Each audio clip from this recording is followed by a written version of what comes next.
ACC League play opened up last night. Game 1 between the Cardinal and the Cardinals did not disappoint. Stanford taking an early lead, but it was Louisville doing something a little different. Cardinals, typically lethal with the short game and speed, left the yard and flipped the script in Game 1. Now the pressure shifts to Stanford for Game 2. The top of the lineup did its job, but the Cards need production from 1 through 9 if they want to even it up.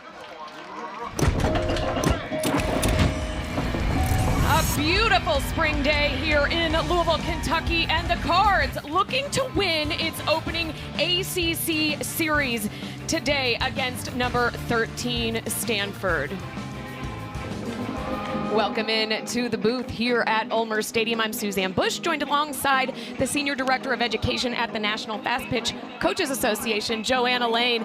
Joanna, Stanford saw lots of production from the top of the lineup, but what do they need to do today to flip the script? Well, you nailed it. They were very productive at the top and then really fizzled. That's not who they are. They have the talent top to bottom to get things done throughout a contest, and that's what they're going to need today. Full team effort. Well, you talk about a full team effort. The Cards from Louisville got it done yesterday, making the Stanford pitchers pay. They really did. Check out these pitch locations. When you miss, you hope the hitter doesn't take advantage, but that is exactly what Louisville did. They got a couple pitches dead red and were able to park those over the wall. It might not be what they're known for, but it is how you score runs in a hurry. All of Louisville's runs coming with 2 outs yesterday, and those pitch locations were exactly what they needed. Pretty incredible. A 2-run home run to get to even the game up in the 5th by Bree Despines and Cam Luckadoo. A 3-run home run. We'll take a look here at the Cardinal starting lineup, and Taryn Kern, another one of those players, 2 Stanford players hitting solo home runs in last night's game. No doubt about it, she's going to try and get things started and ignited for the Cardinal this afternoon. Absolutely, and Taryn Kern is a no-doubter, but where the uniqueness comes in for this lineup is where River Mailer hits in the middle of the order, falling to 5, really just trying to find something that can spark this offense. Sometimes a little bit of movement in the batting order helps protect you a little bit, helps you see some different pitches, and that's what Stanford's going to try to do here to get going. Getting the start in the circle for Louisville, it's the junior lefty from Louisville, Kentucky, Brooke Gray.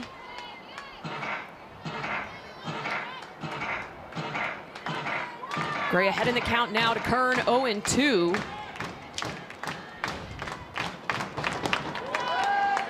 On this upstairs.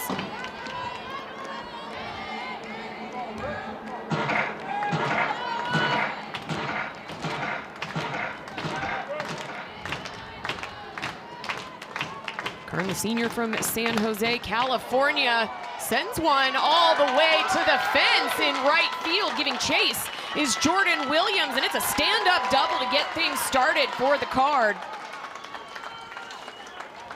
Just another example of how Taryn Kern is quite possibly one of the hottest hitters in the country right now. Everything she's seen her last couple of games, she has just totally dominated.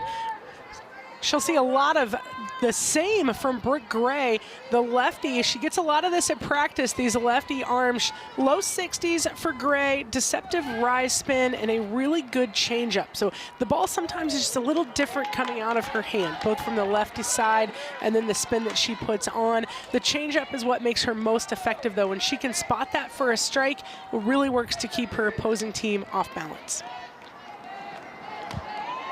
Jade Berry bumping up a spot in the batting order into this 2nd spot. 2 for 4 in last night's game with an RBI. The junior from Queen Creek, Arizona. And again, sends this all the way to the fence, and that'll get things started for the Card. A 2-run home run by Jade Berry. And this is the exact start that head coach Jessica Allister wanted to see from her ball club. for sure. Coach Merchant told us that she was a professional hitter from a family of professional hitters. And when you take a look at this swing, not only does she get a pitch she can do damage with, but her timing is on point, and her ability to drive through this ball, lift it into the gap, and just get all of it. And that's exactly what Stanford needed to really set a tone. They jumped out early yesterday, and then the foot came off the gas pedal. So I'm sure for them right now is how do we continue involving every hitter on this team to keep the pressure on. That'll bring Addison Shepard to the plate, the standout freshman from Kingwood, Texas. Already twice named as the ACC Newcomer of the Week. She's been outstanding. She really paced this offense last night, 3 for 4 and an RBI. As Bree Despines and Griffin Joyner, the assistant coach for the Louisville Cardinals, want to come out and have a word with Brooke Gray.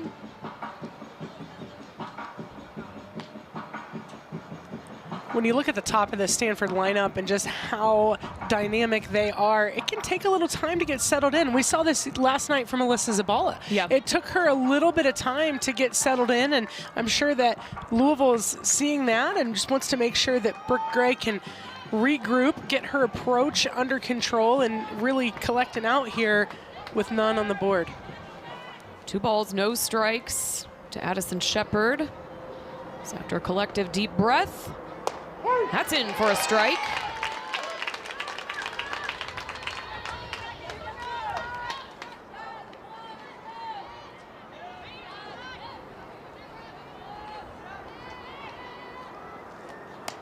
In and on the hands and fouled up and out. Bree Despines gets it back to her pitcher. Looking around the defensive diamond, we talked about Brooke Gray and Bree Despines, the battery for the Cards. Riley Janda, Taylor Monroe on the left-hand side. And a swing and a miss and a huge punch out there. And that is number 100 for the lefty junior, Brooke Gray. A big milestone, career strikeout there for the junior. Yeah, you take a look at this delivery from Gray. This is her go-to, working on that outside portion of the plate. She does so well over there. That's just a traditional lefty bread and butter location, and she has learned how to hone that very well. Congratulations to Brooke Gray on triple digits on that strikeout count. She'll look to continue to add to that. Looking against Kira Chan, senior from San Diego, California.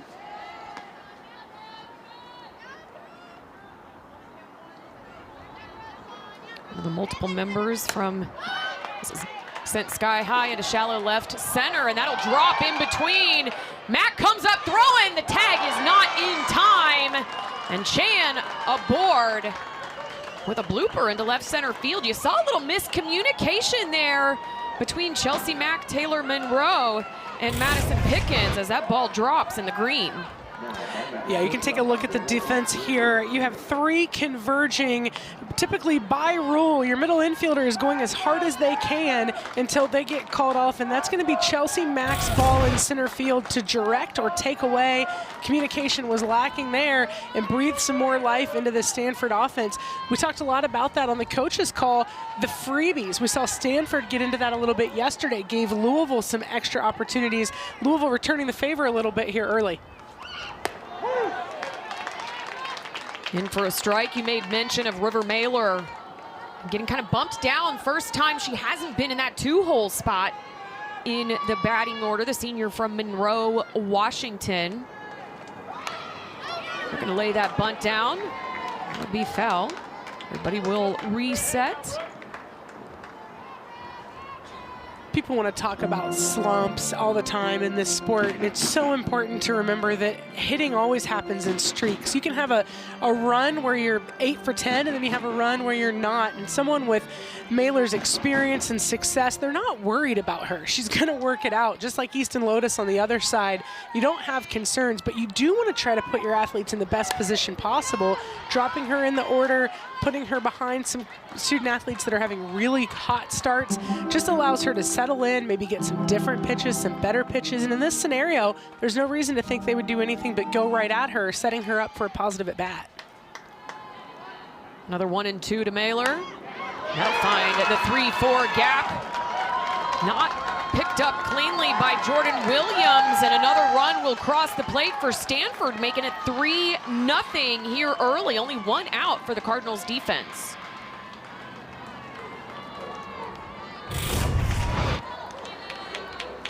And this is what we were talking about, getting a pitch to hit and then just taking it as you receive it. And that's what Mailer did, continuing to put the pressure on. It will result in a quick change here for Louisville going to the bullpen. So Brooke Gray does get her 100th career K. But that'll do it for her outing for now. We're going to bring in Maddie Reeves. When we get back, we'll tell you all about number 72.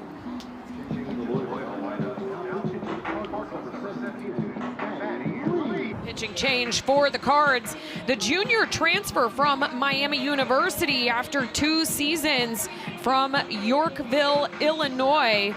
Let's see her 7 appearances, 2-0 on decisions, 5 1/4 ERA on her 17 1/3 innings worth of work. And while Reeves comes in with the opposite hand righty in the circle, she does have some of the same tendencies that we just saw Brooke Gray leave the game with. Speed, they're going to be very similar. And then rise spin, they're going to be similar.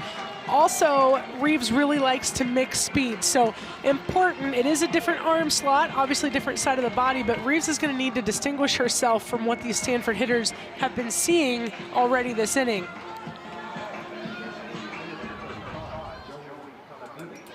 It'll be Joey Economides, the first batter for the Card, to face Maddie Reeves in the circle for the Cards. This is drilled into the 3-4 gap, and Joanna, this is the Stanford squad that we expected to see last night. Yep, you don't want to make any reasons or excuses. That west to east travel's a little hard. You know, there are a lot of things going on, and yesterday they were flat, and I think anybody would have agreed to that. They are anything but today. They came out swinging. They're looking to make a statement here early. Now it's Sydney Boulafin, who got the start yesterday as the DP. Boulafin will get the start in left field defensively this afternoon. Sophomore from Parker, Colorado, tips this. Falls behind in the count, 0-2.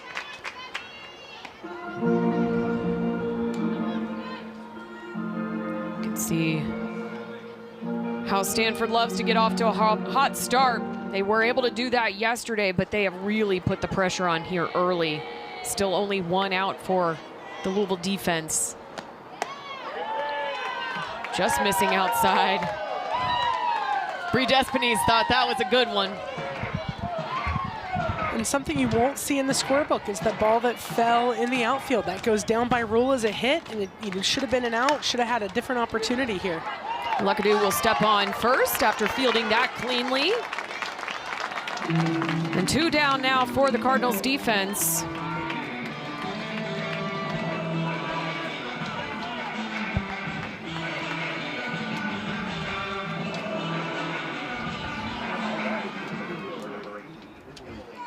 That'll bring Emily Jones to the plate. Bunt there. Janda fielding it cleanly and getting it over to Easton Lotus at first for the 3rd out. The Card putting up a crooked number early. The Cards grabbing their bats next.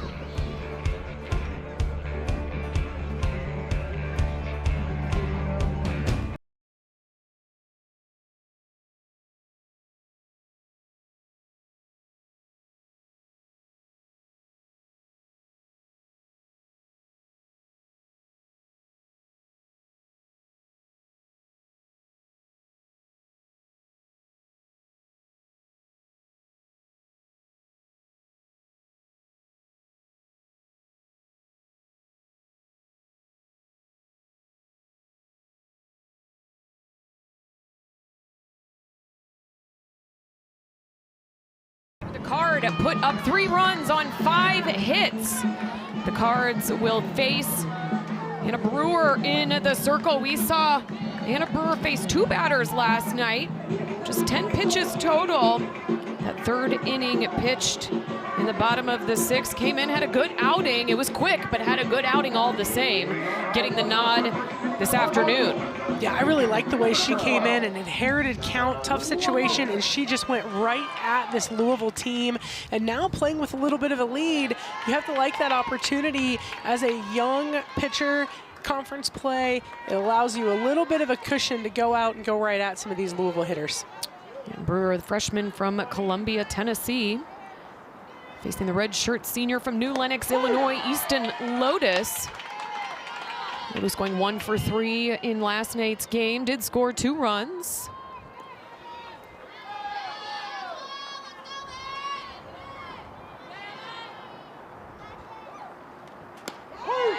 That's in for a called strike.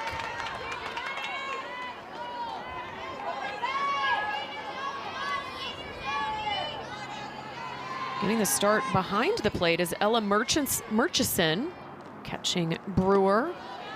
Good snag there by the senior from Hayward, California. Getting her first start in a couple of seasons. Only has 3 career starts. Those came in her freshman and sophomore seasons. So getting the nod tonight. And this is drilled foul up the left-hand side. That's a good adjustment from a Lotus. As you can see from Brewer, she's going to work down in the zone. A few of those pitches early didn't seem like Easton thought those were strikes, but making that adjustment, that heavy ball is so hard to handle, especially for a lefty slapper that's more of a control location, a touch and go. Makes it tough.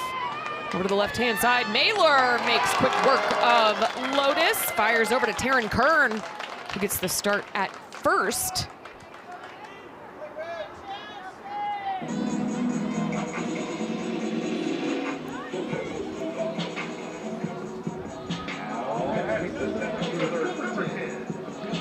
Looks like Jessica Allister having a few words with home plate umpire Robert Bird. Looking at the rest of the blue crew. At first base, Alex Leap, and third base umpire Jim Cooper, rounding out the umpire crew.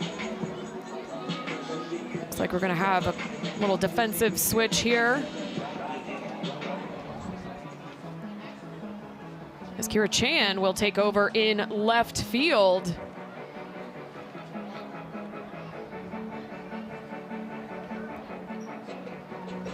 A little bit of movement. You've got Kern moving over to second base. Started on the lineup card at first base.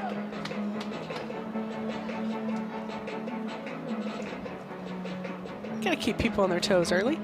Well, and I have, you know, what I see, Joanna, is I think Taryn Kern is actually going to move into right field. Obviously, they've got the shift on. They've got the shift on. They have looked at the scouting report on Chelsea Mack. They know what to expect here. So bringing that 5th player in to really man that defense. Yep, you saw that change in the glove, right, for Kern. You saw her change gloves out with Coach Merchant. So what you're going to see now, you've got your third baseman playing tight to the line for Stanford, and then you're going to have a 3 infielder look on the left side when you take the defense around, and then when your second baseman shifts to the other side, bring in the right fielder.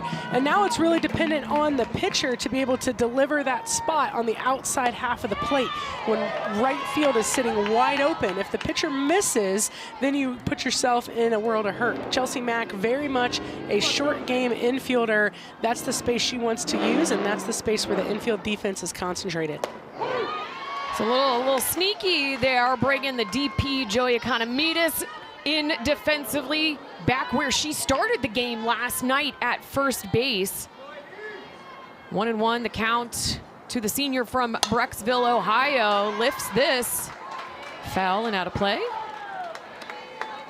And what it allows for the DP flex is ultimate flexibility in your lineup. As an offensive player, you only charge substitution if you leave the lineup. So coming in and out of the defense, it means nothing. There are no substitutions charged to you.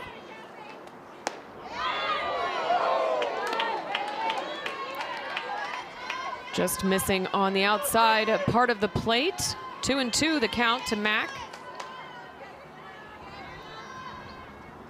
Mack was held quiet last night. She's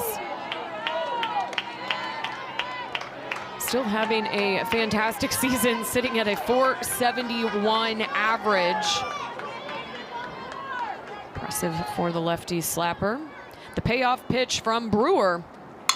Little chopper to the left-hand side. Barry not able to make a clean throw there, and Mack with wheels has the green light. She's got all day. Holly April's arm is busy as Mack finds her way around the base path on that throwing error from Jade Barry. So much speed. So for Stanford, they approach Chelsea Mack in exactly the right way. She is a touch-and-go bip girl, right? Ball in play. There's the ball in play, get everything you want, and then the throwing error rears its ugly head. And because you don't have anyone in right field, that ball rolls forever. Chelsea Mack takes advantage of the air and finds her way across the plate. So again, the bread and butter of Louisville, putting pressure on an opponent. The short game, the speed. It's so frustrating, and we've seen it already, right? We've seen Brooke Gray deliver a great pitch. Ball falls in the outfield. Stanford takes advantage. We've seen Brewer attack the shift, play into it, and then air comes through your infield and you lose a run because of it. So really, pitchers getting a little bit of a tough hand right now, looking for some help from their defense. Well, that'll bring Madison Pickens to the plate, the sophomore from Flowery Branch, Georgia. First pitch delivery from Brewer in for a strike. Pickens sitting at a .438 clip on the season.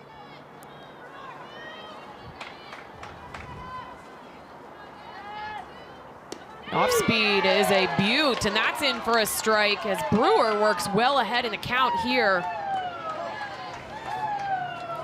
Pickens, another hot Cardinal that didn't have a chance yesterday really to get anything done.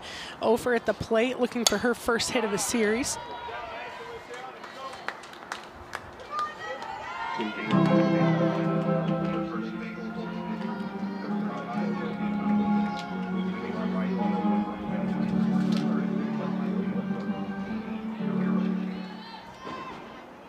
Mentioned the offensive success of Madison Pickens, 19 RBIs on the season. Fouls off another one. A little assist there from assistant coach Brian Sabatella.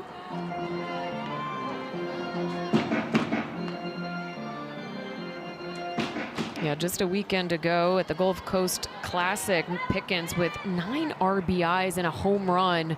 Getting it done offensively, continues to take hacks.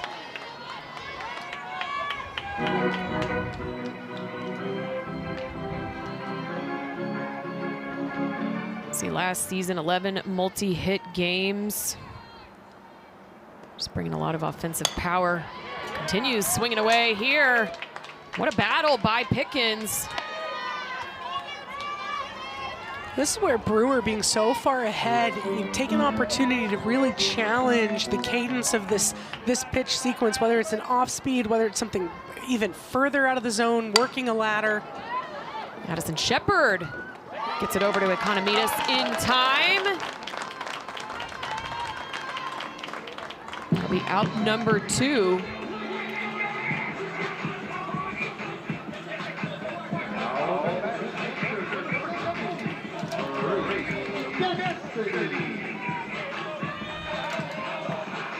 That'll bring Bree Despines to the plate. She was absolutely lights out, outstanding last night. 3 for 3.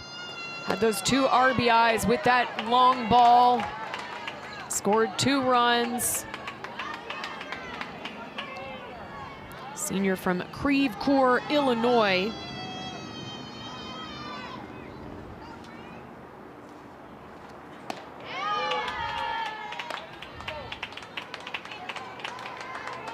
Transferred from Kent State after 2 seasons there.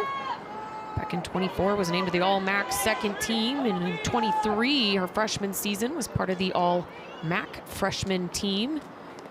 And no surprises here, Joanna. I mean, she's not getting anything to hit. Why would you pitch to her? She was outstanding lights out last night. Well, especially in this scenario, you can pitch around someone without intentionally walking them, and if they want to bite and go for a pitch that's your pitch, that's fine. If not, then you just roll the dice and go to the next one. 4 straight balls will put Bree Despines aboard.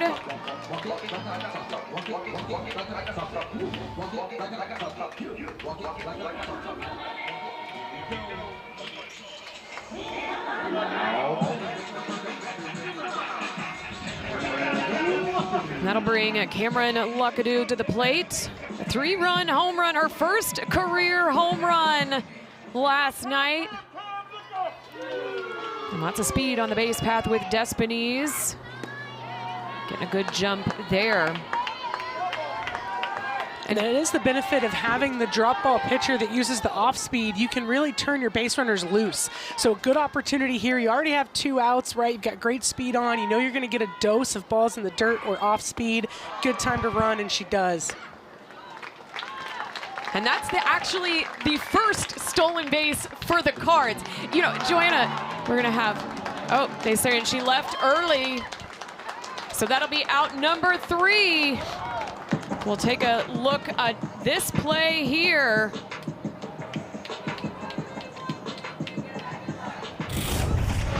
Obviously, the rule is you can't leave until the ball is out of her hand. She is definitely off the base. That is an easy call. And that'll retire the side. All right, well, we're going to head to the second. A little change of events there. The Cardinal come back to the plate next.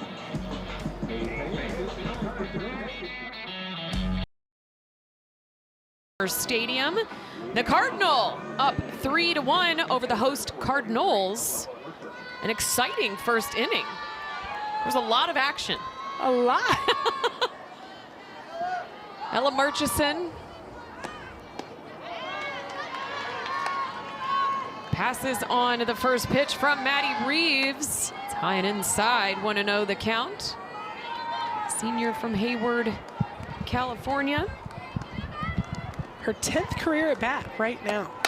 Not a lot of experience in game. Great opportunity for her in her senior year.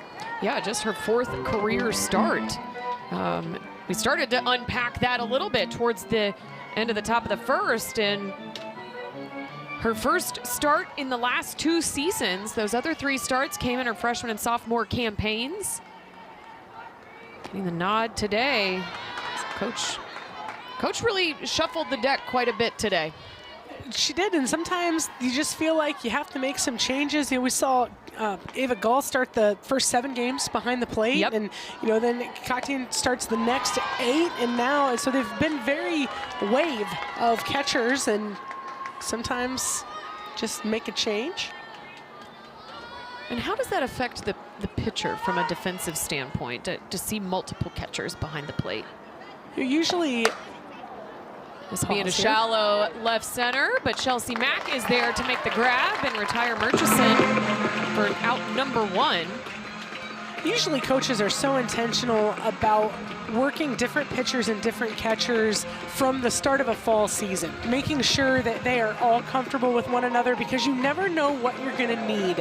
I know every once in a while you can fall into a rhythm where one pitcher likes to throw more to a certain catcher, and it's just so important to build those relationships early, because you don't know whether an injury, a hot bat, something will force your hand, and the last thing you want is an uncomfortable pitcher.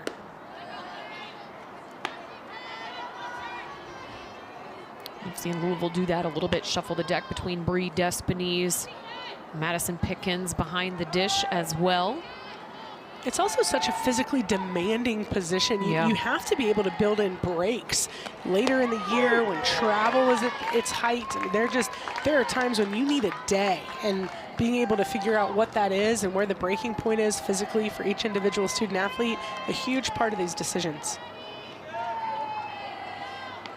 1-1 is the count to Taryn Kern.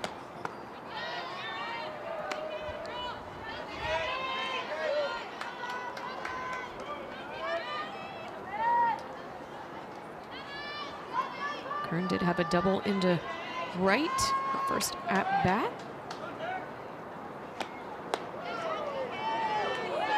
Off speed just missing.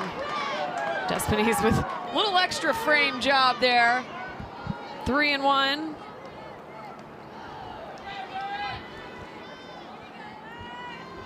Beautiful day here in the Derby City.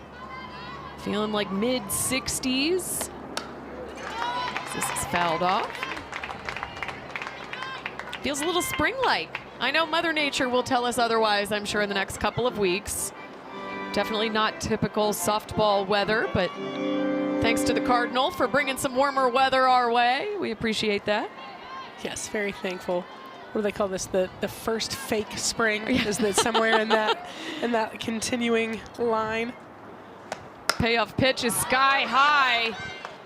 Janda in foul territory, shielding her eyes with that glove, and makes the grab for out number 2.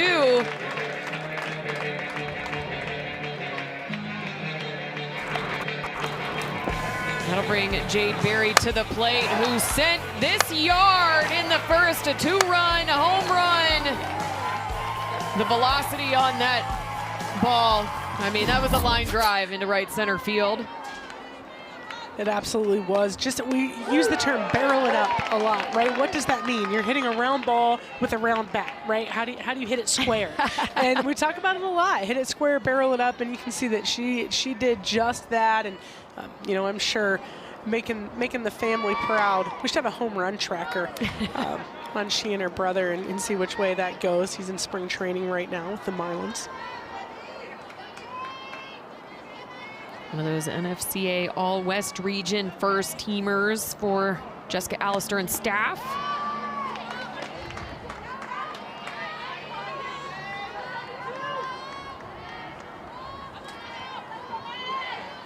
Definitely has the athletic genetics. Mom, a women's basketball player in college.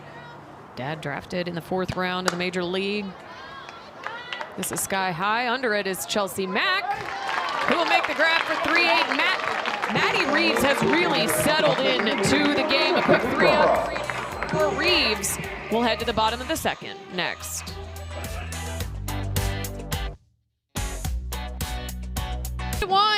The Cardinal over the Cardinals, headed into the bottom of the 2nd. Cameron Luckadoo will have another chance at bat. You see this first career home run for Luckadoo, a no-doubter, a 3-run home run, really breaking it open. Celebrations all around.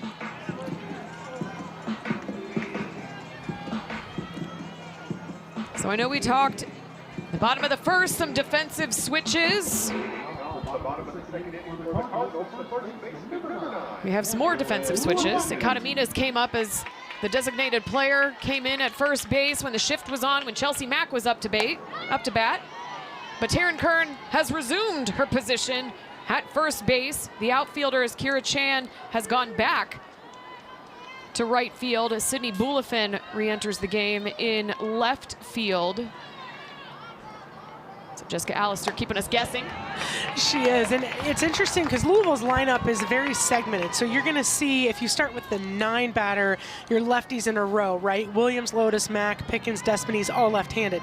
And then you end up with Luckadoo, Monroe, Janda, and Venturelli, all right-handed. So if you have a pitcher that is predisposed to throw to certain sides of the plate, and you have pockets of hitters like that are righty or lefty, sometimes you want certain personnel in certain places. Spin off the bat is different with a lefty and a righty, the way the ball plays. So I'm taking a guess that might have something to do with it, and as well as the play, you know, within the infield and trying to shore some things up there. So a lot of factors at play in those decisions.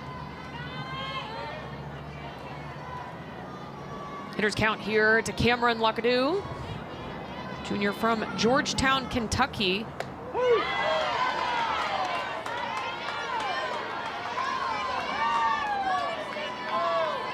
Nice pitch there by Anna Brewer. Full count here to Luckadoo. Payoff pitch. Off speed is upstairs, and Luckadoo aboard. Base on balls.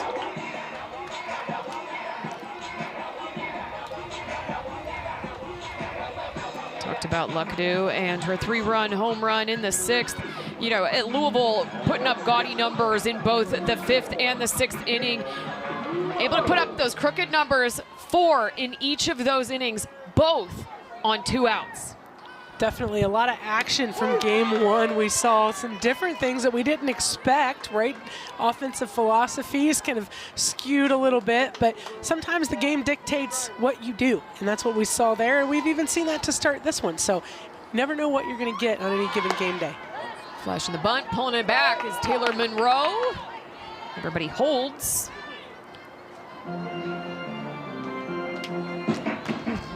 You can see the tale of 2 halves there for the game for the Cards and the offense, and the adjustments that they were able to make as the game progressed. 1-1 the count. Monroe lays down a beautiful bunt, and again the pressure is on. Another missed throw. Luckadoo will be held up at 3rd. And this is textbook Louisville. Create chaos. Put the pressure on the defense. It is, and it's never the first thing, right? When you look at the way the defense approaches this opportunity, the bunt is great. I mean, knowing the pace, knowing the location, the bunt is great, and sometimes you just don't make the throw. You know, it's so hard. You are predisposed to know what comes next and what comes next, but being able to really temper the reaction to a certain play can make more of a long-term impact than finishing something that maybe just needs the pause button. Over to Mailer, who comes up, throwing. Safe at 3rd and under the tag is Monroe. So a run crosses the plate.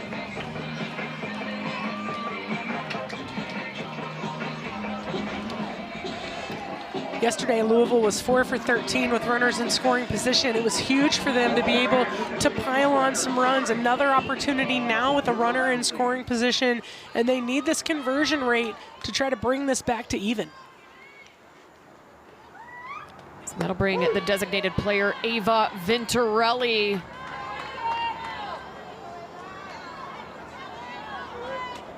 Venturelli went 2 for 3 last night, had 3 RBIs. Came up with a huge bases loaded single to drive in a pair of runs in that 5th inning to get the go-ahead runs.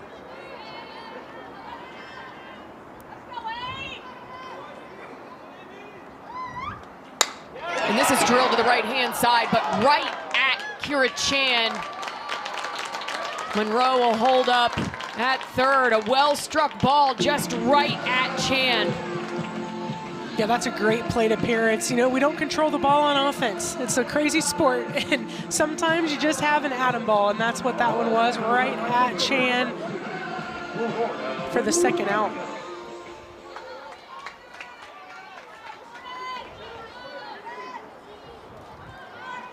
That'll bring it Jordan Williams, the sophomore from Cumming, Georgia, takes first pitch from Brewer. It's in for a strike.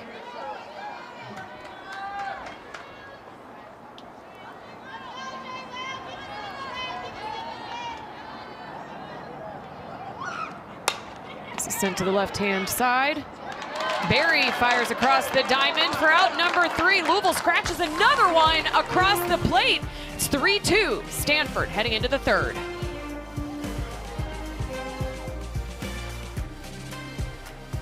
This afternoon for game 2 of the ACC series between the Cardinal and the Cardinals. Opening weekend for league play. Louisville taking game 1 last night, 8-3. Stanford looking to even the series this afternoon. They take the lead here into the top of the 3rd. It's Shepard, Chan, and Mailer due up for the Card.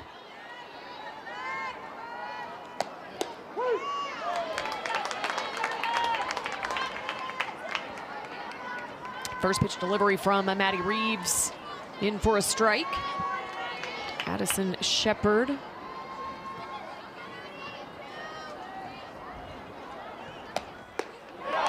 Off speed, really got her on that one. Falls behind in the count, 0-2. Pretty pitch there from Reeves.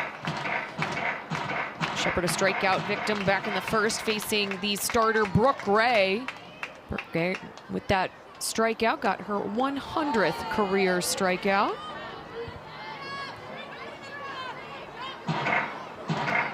It's a good hold from Shepherd there. She was fooled again. You could see the lower half went, able to hold that top half back. Not really comfortable right now.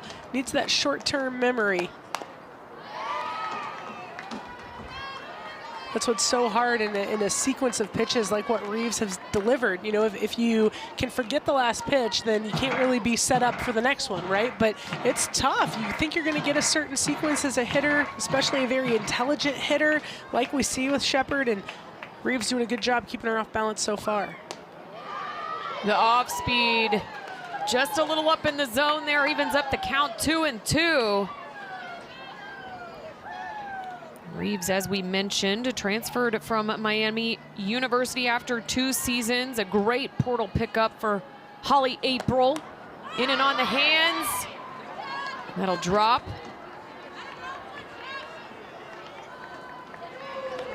I think one thing worth noting with Coach April was that she had recruited Maddie Reeves before. And I think so much of that, you're aware of certain individuals. You can see Reeves's production last year when she was at Miami, but sometimes it's not just about, you know, what the body of work says when someone goes into the portal, but it's how do you know them? You know, who were they a high school teammate of? Who did you watch them play against? And you have this familiarity. It's a big decision. There are roster limits and a lot of dollars at stake. The lineup and roster construction's huge. Payoff pitch. Popped up. Cam Luckadoo makes the grab. Maddie Reeves wins that battle. And that's a huge win to get that first out, as hot as Shepherd has been at the plate. And it's not just the end result, but it's every pitch sequence, how one led into another. Really good job there from Reeves.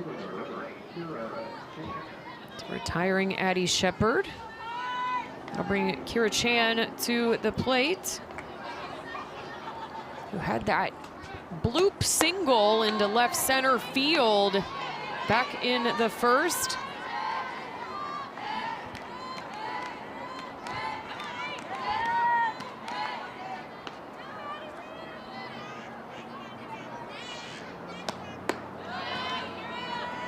Line outside, 2-0 the count to the senior from San Diego, California.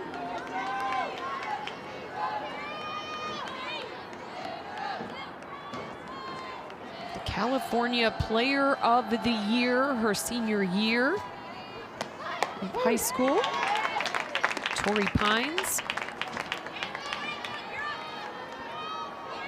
Pretty nice golf course, Torrey Pines too, right? I'll take your word for it. Yeah, not that I'd ever see it. I mean, or be on it. 2-1, the off speed is in for a strike, evens up the count 2-2.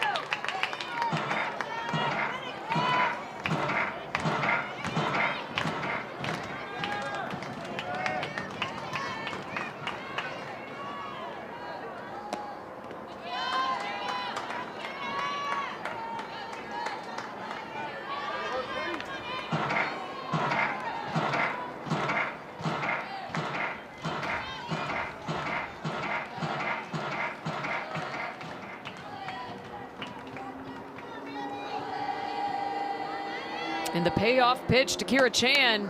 Swung on, fouled off. And the battle continues. One out here in the top of the third. I think this is why so many people fall in love with baseball or softball. It's this chess match, right? It's just this, what comes next? Who makes what adjustment in these long at-bats? Another sky-high one. Janda right there at the chalk will make the grab for out number 2. Yeah, 2 great at-bats there from Reeves, being able to attack these hitters. And we saw this from Anna Wise yesterday. Here's a look at these MAC transfers, both doing great things as part of this bullpen here in Louisville, coming in and delivering the first game, and now seeing Reeves really deliver in game 2. Well, and that was something that, Holly April on our call this week talked a lot about. Obviously, they have relied heavily on Alyssa Zabala over the last couple of years, but she's been able to be fresher this year because they've got Anna Wise. They've got Maddie Reeves. Obviously, Brooke Gray, a big part of that staff as well. But being able to utilize all of those pieces and have a real staff. For sure, and there's so many other things too, right? It's being able to put pitchers in situations where they will be successful because you have multiple arms and you can play certain matchups. I mean, that's a big thing. You want someone to be in a place where they'll find success. Making it more difficult for your opponent. You're going to prep for 5 arms. We've seen years where, Roby was going to pitch everything, yep. Zabala was going to throw everything, and so now you're prepping for more people, so your resources are split. It makes a difference in so many ways. And another skied high to the left-hand side. Taylor Monroe calls off Riley Janda for the 3rd out. 8 in a row, Maddie Reeves has retired. We're headed to the bottom of the 3rd. It's Lotus, Mac Pickens. And the Cardinals, Stanford taking a lead 3-2, and we welcome in head coach Jessica Allister. And coach, the offense really came out, made a statement. What was the message last night coming into today's game? I think we're just working on trying to have consistent offensive pressure and trying to put together good at-bats. I think we're riding a little bit of the emotional roller coaster offensively right now, and we're trying to get back to it and, just work on getting off a good swing on a good pitch. Coach, I think Anna Brewer was outstanding yesterday. She's done really well today. What makes her so successful? Yeah, she's really successful when she's in the zone. She throws that heavy drop ball. And when she challenges hitters, she's really good. So we are going to need to continue to pitch ahead and compete in the zone. Fantastic. Thank you, Coach. Appreciate your time. Thank you.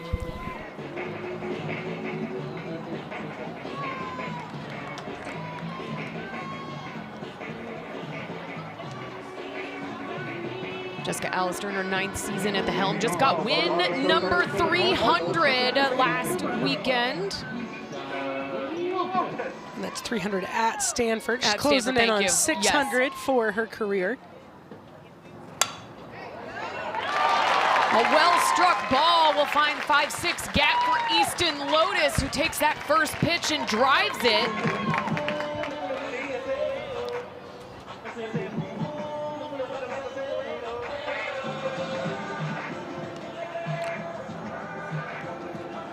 That'll bring Chelsea Mack to the plate, and we don't see any defensive shifts this go-round.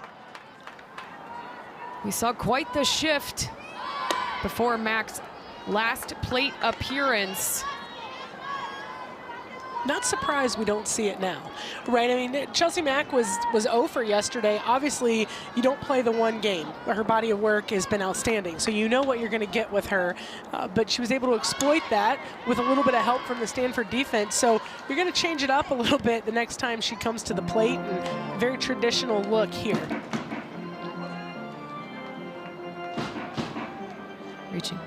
Reaching on that throwing error and able to wheel all the way around, scoring the first run for the Cards.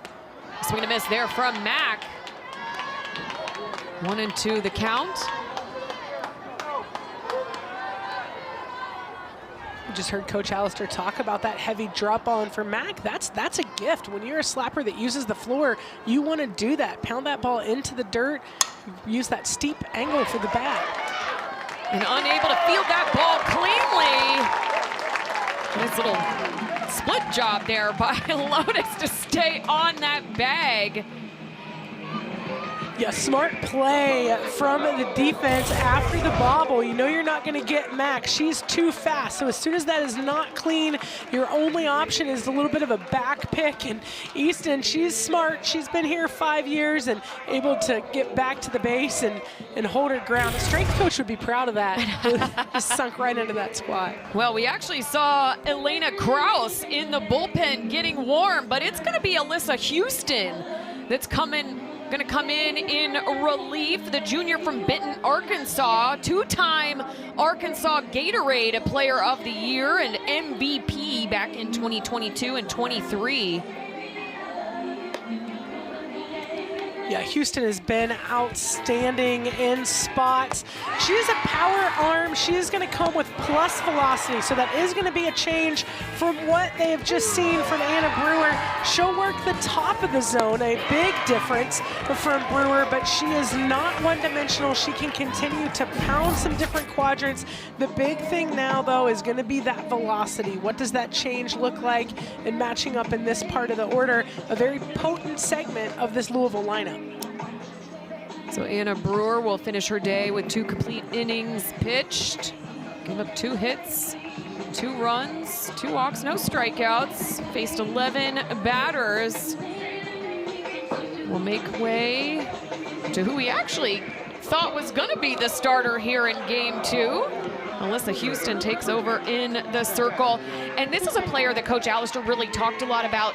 You know, she is so sharp in relief, and what is the best place for her and utilization of her skill set. Yeah, what stands out to me too is the strikeout to walk ratio. I think when you're trying to continue getting ahead of hitters, which is what Coach just talked about, they're coming into the contest with 24 strikeouts to the 8 walks, and really is going to look to challenge this Louisville group. Behind here to start her first batter faced.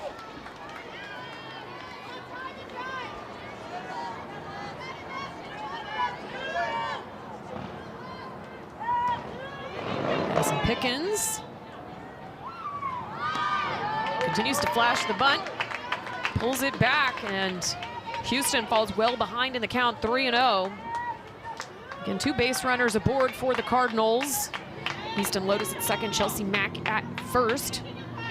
Pair of singles for those 2 players, putting them on board. The 3-0 well outside. And that'll load the bases with no outs here for Louisville.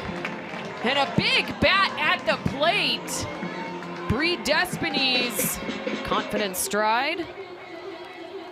What we saw from Despines yesterday, when she was in a scenario that she felt like she was going to get a pitch, she sold out for that pitch. And I'm really interested because right now you've got bases loaded, you've got no outs. I mean, you know you're going to get pitches. So what's she going to choose to sell out on, and what is going to happen when she does? She's in a great scenario here as a hitter. Really looking forward to this one. First pitch from Houston, high and outside, 1-0 the count to Despines. That's across the outside part of the plate. For a called strike, 1-1 the count. Despines walked back in the first and left early, trying to steal second base. High and outside again.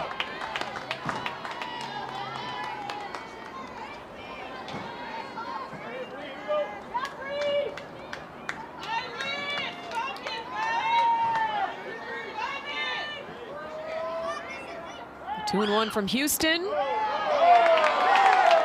Just outside. Home plate umpire Robert Bird not budging on the outside part of that. No, and either zone. is Despines. Yeah. I mean, she has no interest. She has no interest in anything over there. And back-to-back walks to start Alyssa Houston's outing. Lotus will touch the plate, and that's an even ball game now.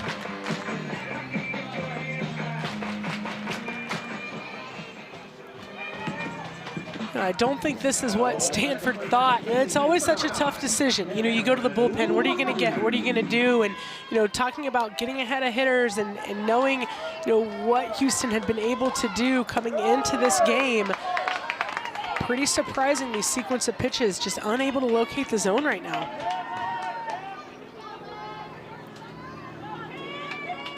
Well, now it's Luckadoo, who's got a lot of pop in her bat. We saw her go yard yesterday. Back-to-back well inside pitches to Luckadoo, 2-0. Yeah, Houston really staying on that arm side of the plate. Lefties and righties seeing the same dose. And 3 straight balls, and Houston just really struggling to find the zone here. Lots of action in the Stanford bullpen. Yeah, you've got Kraus and Prostryko working double time in there right now, and I'm sure the message is, let's go. You need to get warm and get warm fast. Finds the zone on that one. Still a hitter's count here for Luckadoo.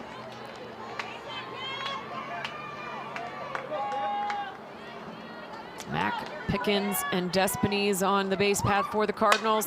Swings on this, a line drive to left field and can't tag. As Mac got a jump, thought that was going to be down. You see Holly April going over to have a word with Mac. Yeah, your expectation on this is a ball on the bat at third base. You are not in a hurry unless you see it angled down. This is not angled down. The goal would be to stick and be able to tag on that with max speed. Just a misread there from the base runner. Still a great scenario, right? There are worse things that can happen if you misread that and then still try to go and you end up with a double play. I mean, it was a good recovery. You're still in a great position here if you're Louisville. Taylor Monroe. This will be a blooper into shallow left field. Mac will cross the plate for the go-ahead run. The bases stay loaded, and Louisville continues to pass the bat as they take the lead at 4-3 here. Yep, continuing to work the arm side. Houston stays inside, and just a great job of barrel to the ball. It's a bloop. There's nothing special about that. It's not going to jump off the page at you. You're not going to see it plastered across the internet, but it's an RBI and keeps the bat rolling here as they pass it along. That'll bring Riley Janda to the plate to face Alyssa Houston.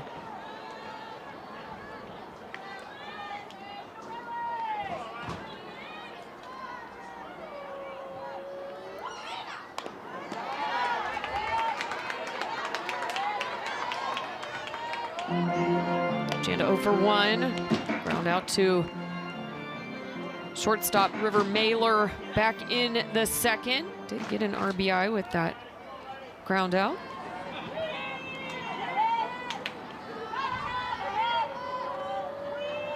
The 0-2 from Houston. In and on the hands, popped up. It'll be Taryn Kern that makes the squeeze there for out number 2.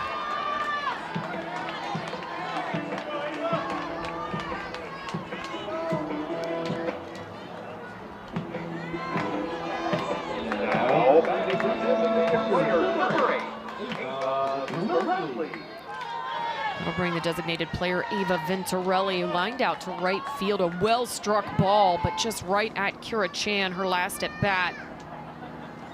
As Houston calls time.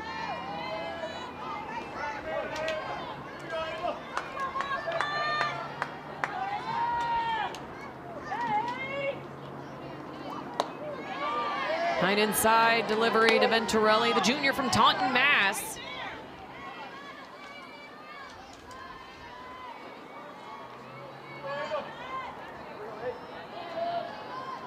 Really worked herself into this DP role. Again, another high and inside delivery from Houston. Beginning of the season, we really saw that, DP role go a lot to Katie Thatcher, but in the last handful of games, it's been Ava Venturelli. She came up big last night. Well, and she knows exactly what she's going to get. She's the fourth in the quartet of righties. She's been, hopefully having at bat after at bat from the dugout, from the on-deck circle. That's what you want, right? It's the mental preparation. She has been zoned in on these inside half pitches, just waiting for one that she can handle. The 3-0 across the heart of the plate for a called strike. So common, that auto take on 3-0. I think I only coached one student athlete in my entire life who loved the 3-0. That's outside to Venturelli. Well, changing quadrant there for Houston. But another walk. And another run crosses the plate for the Cards. And you got to wonder, how long is the leash here for Houston? It's the million-dollar question. We talk about this all the time with coaches. It's the hardest choice that you make. You know, when do you bring in a pitcher? How do you make that decision? And it comes down to, you know, so many factors. But ultimately, it's, you know, what do you know? You know, what do you know about them, their ability to regroup, or what do you need to learn? And what situations do you push a little bit because you trust your offense or because that's your best option?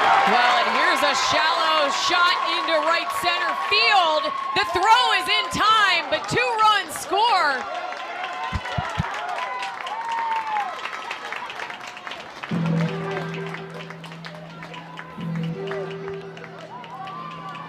We're going to go to headset for this one. I think it's just going to be a straight up safer out at third base. I think, you know, Coach April from the beginning was very adamant giving a safe signal. We don't see that a lot from her. Yeah. She's usually non-committal, so she must be pretty confident in this. And it is a big spot, so definitely worth taking a look. Well, regardless, Despines and Monroe did cross the plate. So Louisville putting 2 more across the board. Breaking this open, putting a big crooked number here in the bottom of the 5th.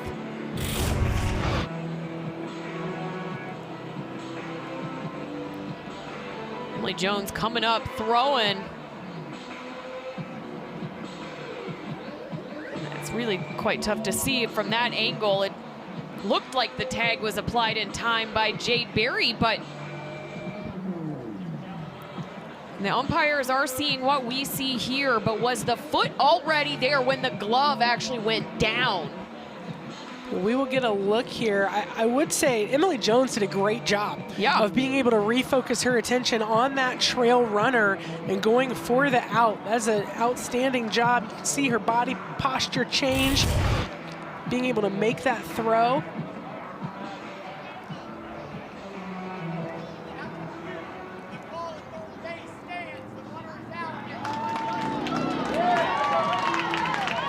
Get the confirmation that Venturelli was out at third base, but Louisville putting up a huge bottom of the 3rd inning. They're going to take the lead 7-3 heading into the 4th. Cardinals looking around the league. Georgia Tech taking down Notre Dame 8-4. Led by Madeline Johnson, getting a career-high 9 Ks in the circle, getting it done. And UNC, huge comeback win. They were trailing by 2, heading into the 7th, and a big walk-off single by Emily Leggett to come back and stay undefeated on the season, 16-0. The Tar Heels are so far to start this season, and the Tigers having a little 1-1 weekend there. A big win over Wofford, and then dropping one to Georgia Southern. Well, if this series has taught us anything, you're going to have to play every single ACC game all year long because you just don't know. There's so much parity in the sport. There's so much talent. It's gonna be good. It's already good. It's going to just continue to be good. Love it. Love it. And both coaches talked about, you know, in our calls this week, the parity of the conference. It's Joey Economides, sophomore from West Covina, California. Started all games since arriving at the farm, as Griffin Joyner wants to have a quick word with Maddie Reeves in the infield. Economides, 3rd teamer for the ACC a season ago, as well as being named to the all-freshman team. Had 15 home runs as a freshman, not too shabby. That's all right. It's all right, just all right. Yeah, it's so much fun, you know, the development piece. We talked to these coaches about their favorite parts of coaching and why they do what they do. And, you know, I thought Coach April, you know, she got especially deep into it about just, she loves the development, the growth piece, the teaching piece. And the Stanford staff is no different. And so you see, you know, some of the growth that you're going to get throughout 4 years, and Stanford's a school where you're most likely going to have these student athletes for the full time. You know, you're not going to have a lot of movement in and out with the portal, so it's really fun to watch how they grow and develop and become more complete softball players. Well, and that will be the first free pass given by Reeves. And we're going to have a base runner come in here for Economides. It's going to be Jordana King. We saw her used in a pinch running capacity yesterday as well, the freshman from Seattle, Washington.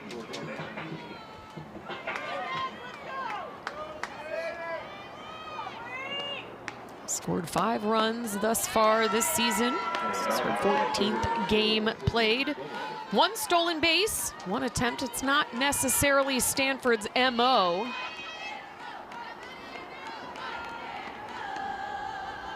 Sydney Boulafin at the plate.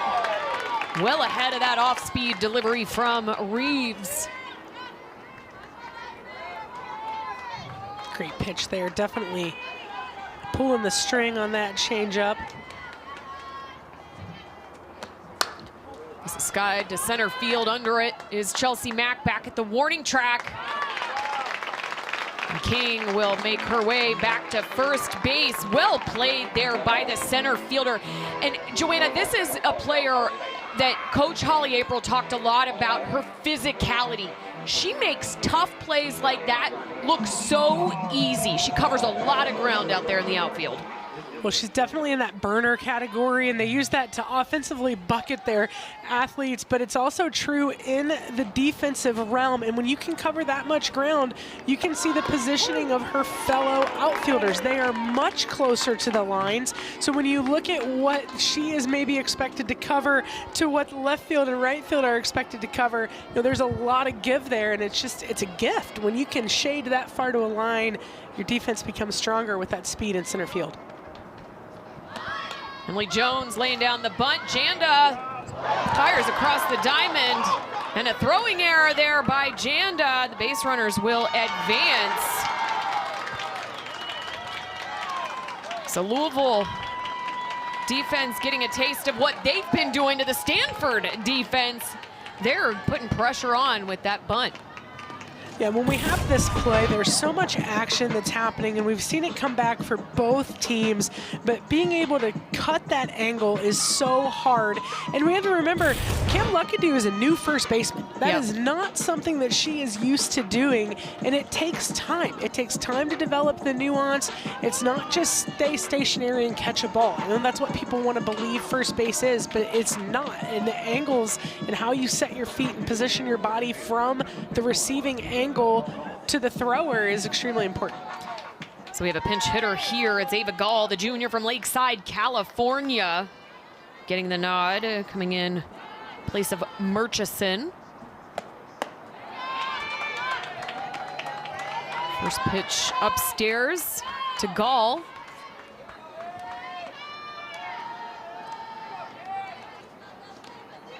So you talked about Gall getting the start. First handful off speed, it has a beauty. Ooh.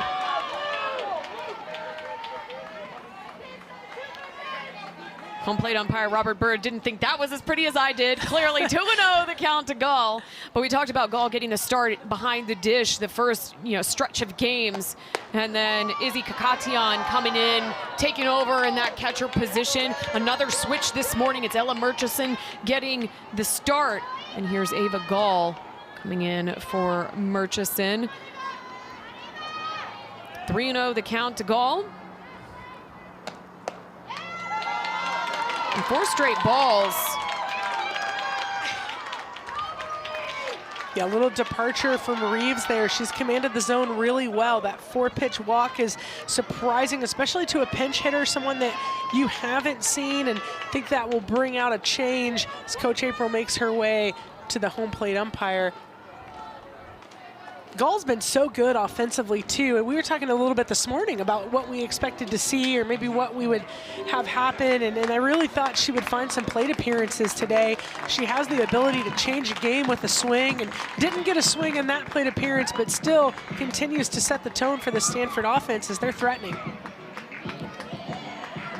Well, this is Tuesday night's ACC Network men's basketball doubleheader at 7 Eastern. Tess DeRitter and 11th ranked Virginia hosts Duke, Harris, and Wake Forest. Then Michael Brown, Ryan Conwell, and number 24, Louisville hosts Syracuse here in the Derby City. Both games available on the ESPN app. And taking over in the circle, it's going to be Anna Wise getting the nod yet again. Worked very efficiently yesterday. Getting the win for the Cards.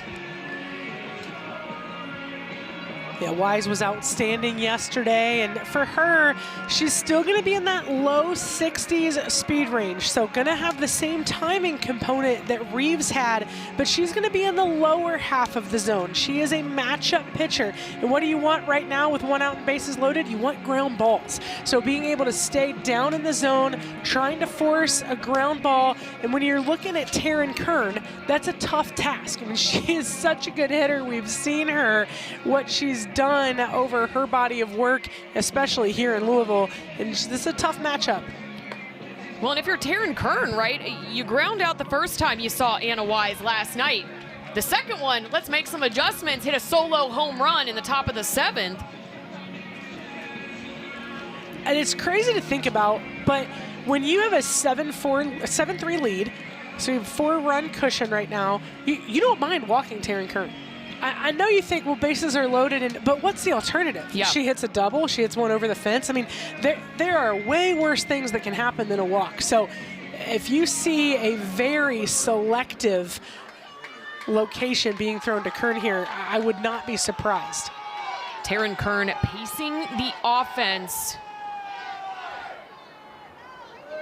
Has 12 extra base hits, 17 RBIs. That's a team lead in both of those categories. So yeah, to your point, Joanna, you got to be careful with Taryn Kern at the plate. Yeah, for me, if she wanted to pick it up off her shoelaces and try to do something with it, have at it. But I would not be giving anything remotely drivable, and that's tough when you're throwing to her. Everything is drivable. I was gonna say she could probably still do something fun with that shoestring delivery. 2-0 the count to Kern. And it's not a video game. You're throwing 4 pitches, right? It doesn't matter. There's still a human element involved. So even if you want to walk her, you're throwing 4 pitches.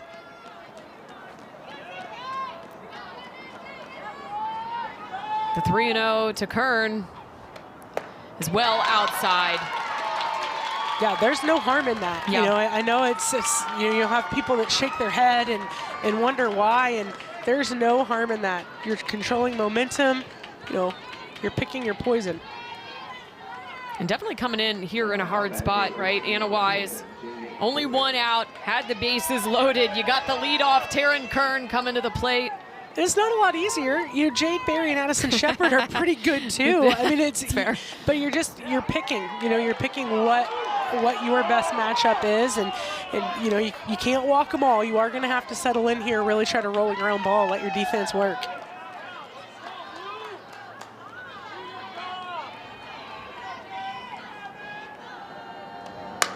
Jade Berry drills one into center field.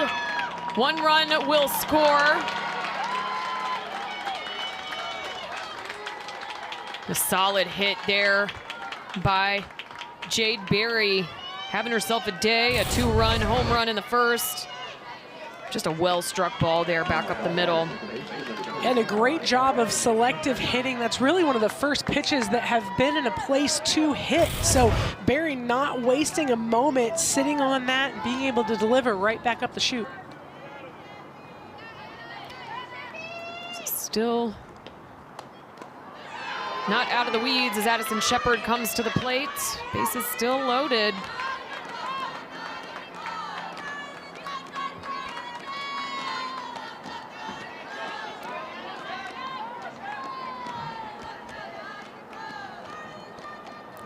Ava Gall, Taryn Kern, Jade Berry on the base path. This is chopped foul.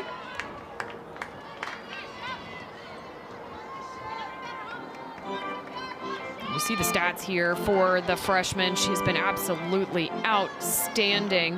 Got her 3rd home run last night.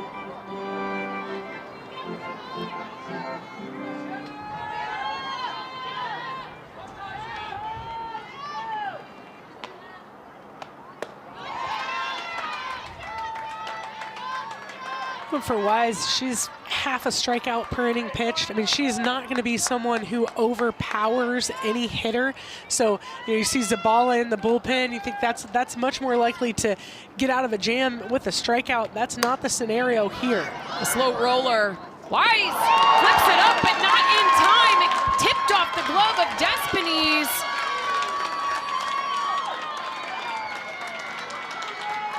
And that's an unfortunate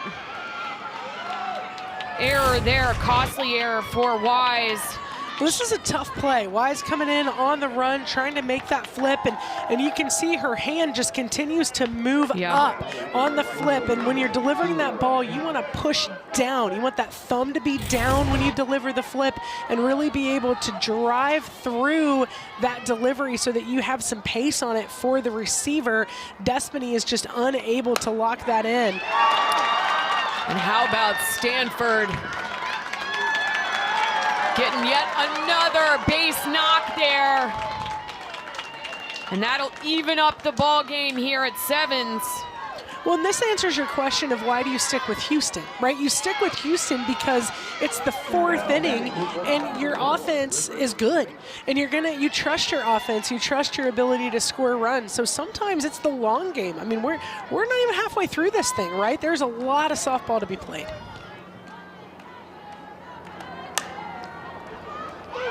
A diving Easton Lotus, able to get the out in time. Another run does cross the plate, but an outstanding play by Easton Lotus at second base.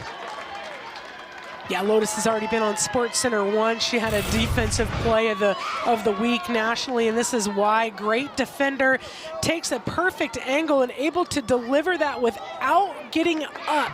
It's so hard to do. We talk a lot about ground force, right? When you're an infielder and using the ground, and that's all she had to leverage that throw was the ground.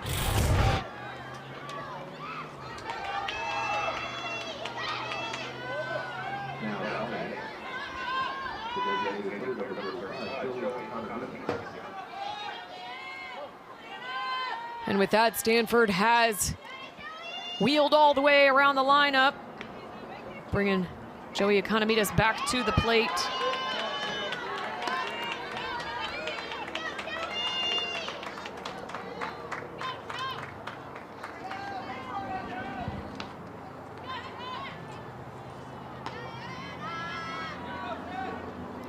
Two outs here for the Cardinals defense, trying to stop the bleeding, and that takes a bad hop there.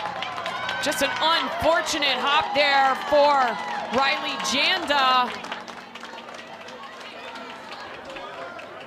Yeah, we saw a little bit of this yesterday. River Mailer got eaten up on a ball that had a lot of bounce to it. This is the same. You can see the second hop just drives up. We've seen that in that 5-6 area, that third base, shortstop space on this field for a few years now, and that one just got a lot of verticality on it and not something that Janda's going to be able to handle over there. So now runners on the corner for the Cardinal.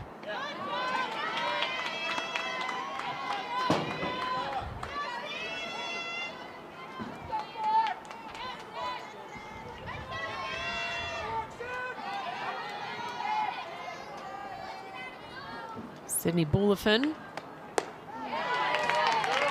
Fans on that one, 1-1.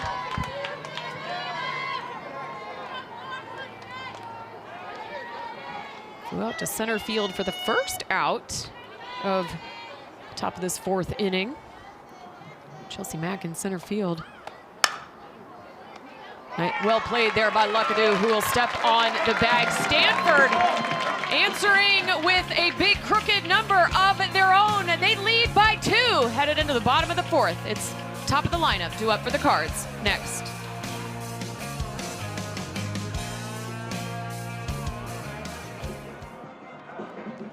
In the top of the 4th, 9-7.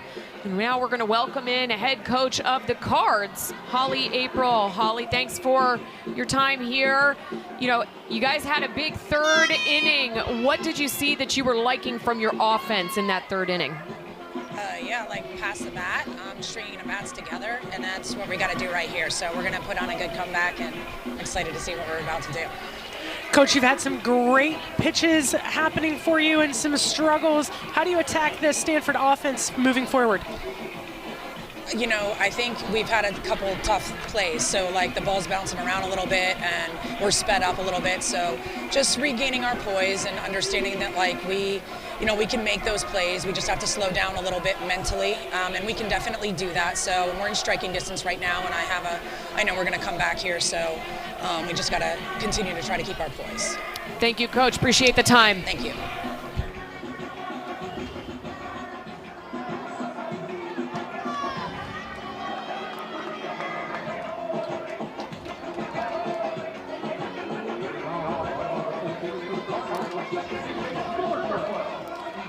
So Easton Lotus looking to get things started.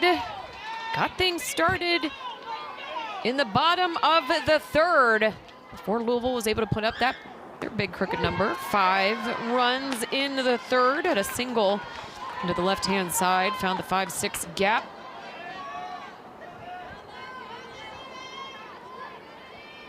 First time facing Alyssa Houston in the circle. Outside to the lefty Lotus. 11 runs over the last 2 half innings. Ooh. Isn't something that maybe we thought we would see based on the first couple of innings, but definitely different parts of this game.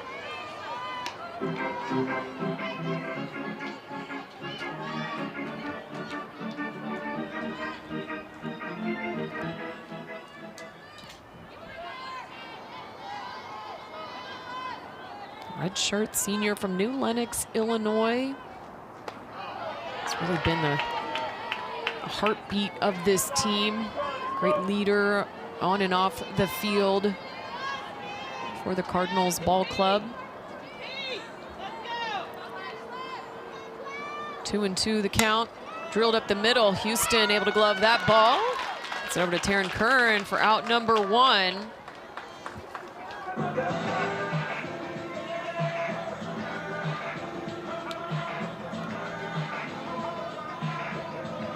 Easton Lotus having a few words there with home plate umpire Robert Bird. And yet again, here comes Coach Allister. It looks like the shift. We're gonna try it again, shift, right? Yeah, we're gonna try it again. And no doubt that Alyssa Houston can hit that outside corner. We've seen her hit that outside corner time and time again. So, little equipment shift, little defensive shift. Taryn Kern passing things over to Joey Economides, who will come back in at first base. Maybe. There we go. A little conversation there. So we saw this shift happen back in the first inning.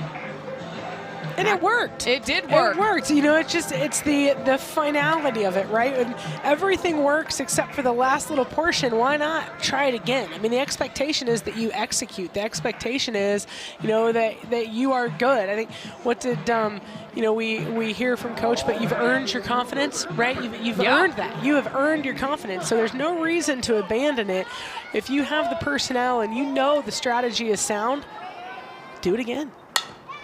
And again, sending it over. But this time, the throw is on a dime. And a hyped up Jade Berry. Well executed there by the Cardinal defense.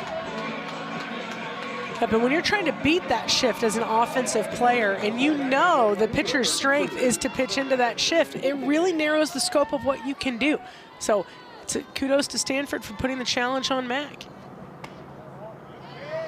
2 quick outs, I'm sure, is exactly what they were hoping for after that prolonged half inning and the top of the lineup. Some challenging offensive opponents here with speed and ability to control the ball. Good start for Houston.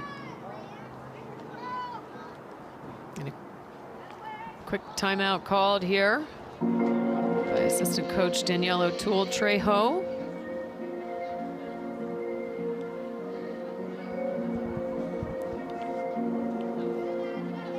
You know, when you insert the pitching coach into the field on any given scenario, it's generally a reminder of what you're doing, right? Obviously 2 quick outs, so there's something here most likely on what's your plan right now. We just went through 2 hitters with a very specific approach.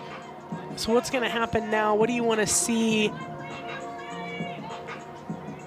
lot of times it's controlling the conversation, refocusing.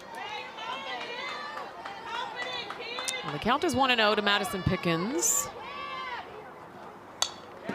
Swings on this outside delivery from Houston. 1-1 now the count. Pickens 0 for 1 this afternoon's game. Was the first batter that faced Houston back in the 3rd and walked. Was able to score a run then too. Well high and outside.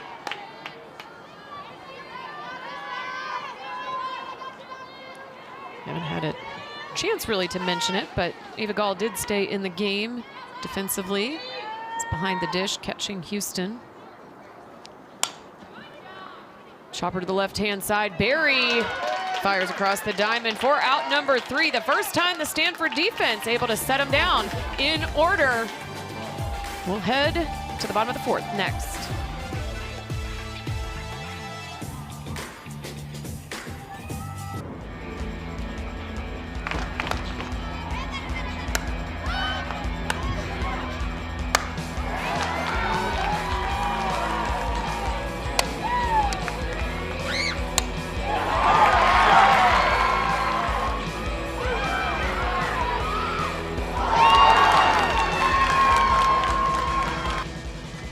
Welcome back in to Don Dabena Field here at Ulmer Stadium. Suzanne Bush and Joanna Lane along for the call. And, you know, Joanna, lots of offense so far. You got to see it in that great package there.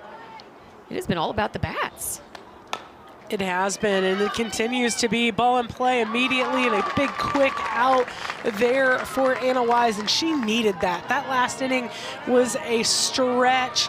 There was a lot of different changes and things that were going on there. As Wise coming in to settle down and get a real quick out to start off this half inning is exactly what they ordered. So with that quick out of Emily Jones, it's Ava Gall. Came in to pinch hit back in the 4th for Ella Murchison. Stayed in the game defensively as the catcher. Junior from Lakeside, California.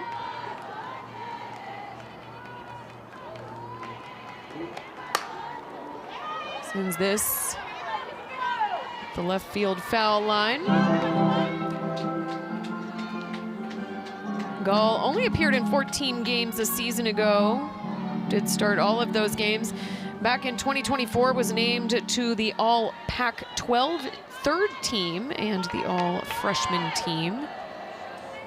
Gall finished that initial season so strong. Injury last year kept her away from the field for a big portion. I know having her offensive prowess back is huge. And, you know, her first plate appearance today, just the 4 straight balls, didn't really get a chance to swing. So I'm sure looking for something that she can hit here.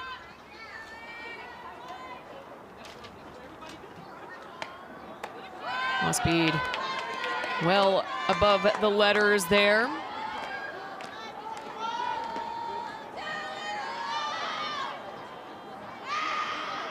All with 10 hits on the season. .357 batting average, and yet again aboard with the free pass. Excellent discipline from Gall. That's going to bring Coach April out. It's hard sometimes. You haven't had a plate appearance in a while, and you just, you know, you want to hit. Yeah. So to be able to take those pitches, it's such a mature approach.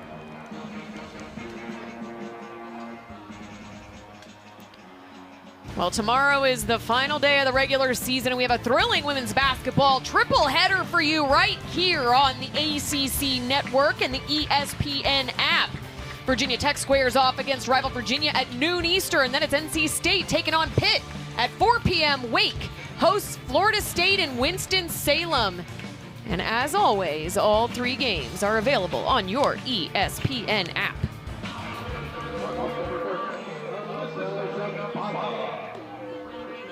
So pitching change here for the Cards.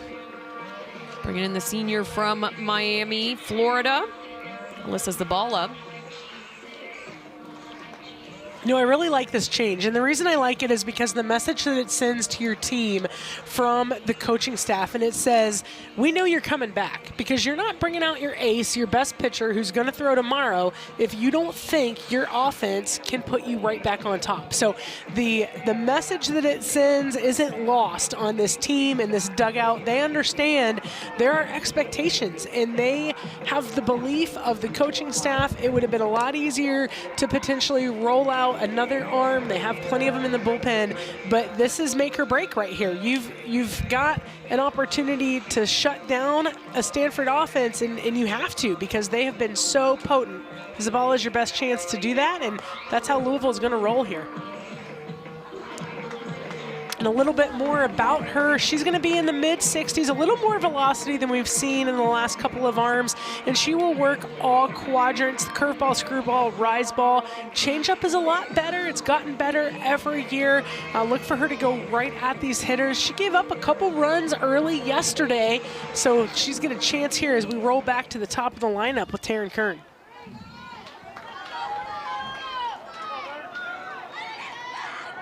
Kern 1 for 2 in this afternoon's game. Got a double into right field to start things off in the first. Flew out in foul territory down the left-hand side in the second. And then in the fourth, walked.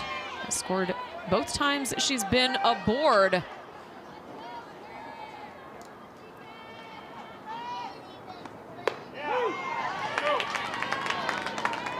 Pitch from Zabala in for a strike.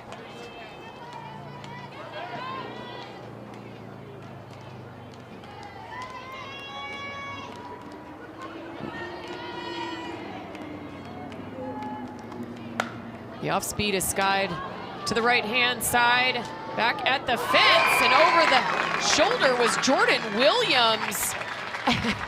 Teammate Chelsea Mack very proud of a right fielder there. This ball just kept drifting, and he just wondered how far it was going to go. Jordan Williams drifting with it. So often you teach, just beat the ball to its spot, but I don't think anybody knew where that spot was going to be. That ball continued to carry. Williams does a great job sticking with that play. I'll bring Jade Berry back to the plate. 2 for 3 today.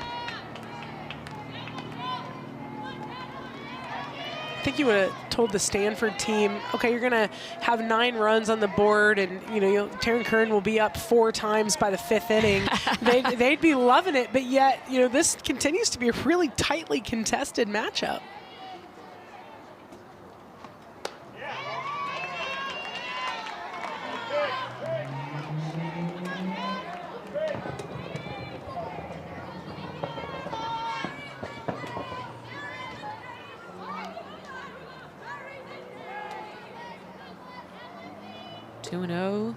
Delivery, fouled off and out of play.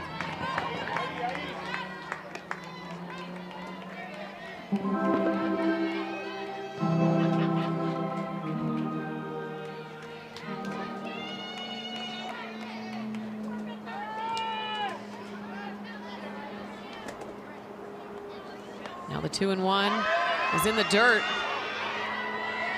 Throw is not in time.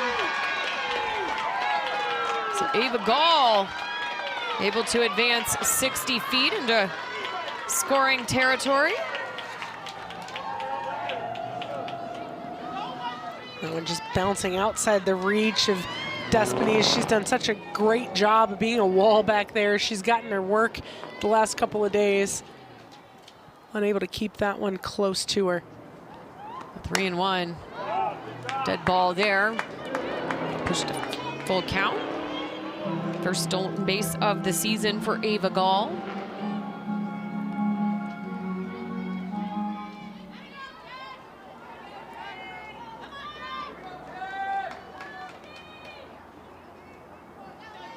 It's a payoff pitch here to Jade Berry.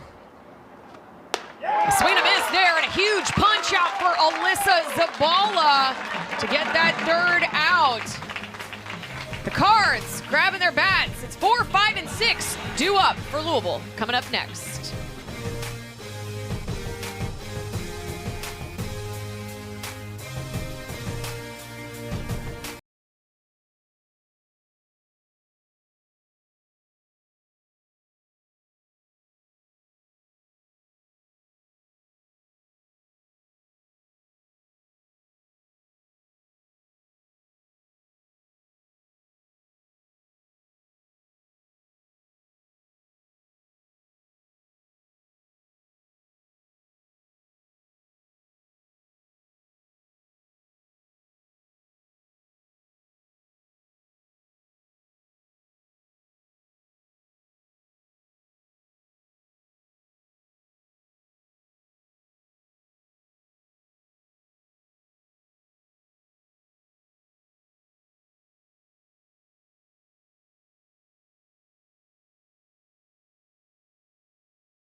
Of the 5th, Louisville trailing by 2.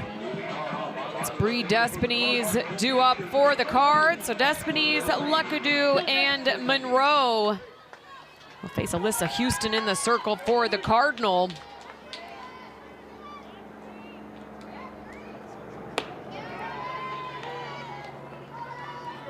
The letters on that first pitch to Despines. Despines 2 walks on the day. No surprises after her body of work last night.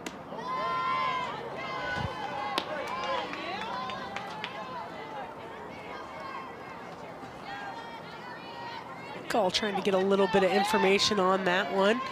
It's always such a tough spot to be in as the catcher trying to ask, "Can you give me a little insight on what might have happened there?" That's always tough.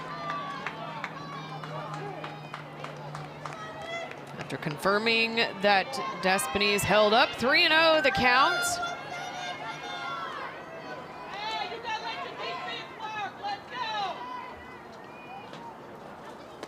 Well outside there, and third walk of the day issued to Despines.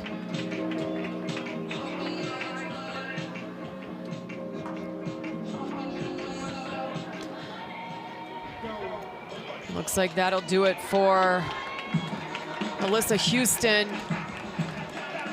And kind of the same mentality and change that we saw from Louisville just a half inning ago. We're going to get the ace back out here for Stanford as well. Zoe Prostryko coming in, and you're in that scenario. You got a lead, you got to protect it. Louisville starting to threaten.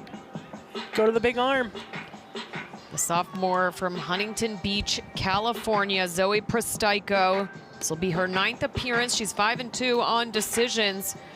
47 2/3 innings worth of work, and she leads the ACC with her 65 strikeouts. Notched 3 more in game 1.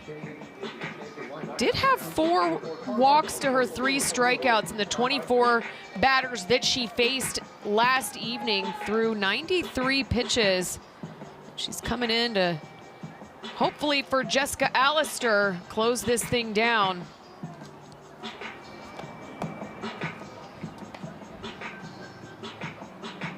So it has been a pretty exciting game thus far, Joanna. Stanford getting out to a head start in the first, putting up a 3 spot in that first inning. Louisville scratched a couple across the board in the first and second, put up a crooked number in the third, taking the lead, but Stanford answering with a crooked number of their own. The last 2 half innings have been somewhat quiet based on what we saw the first half of the game. 9-7 is our score here in the bottom of the 5th. That's it? That's all that's happened? Right. I mean, we could go on. There are so many things that you can touch on, and a lot of different components to this one. I think the biggest thing has been the momentum. And momentum is a crazy creature, because even right now, thinking about it, you have the leadoff walk. Now, Pstrejko has fallen behind in a 2-0 count, and so really, you're begging your team to take control. And I think that's where Stanford just hasn't been able to really do that today, is really take control. It's a great comeback pitch there. Try to challenge these Louisville hitters. And for Louisville, that's okay. You know, get after it. You've done your best when you have put some chaos out there in front of this Stanford team. So we'll see how it unfolds.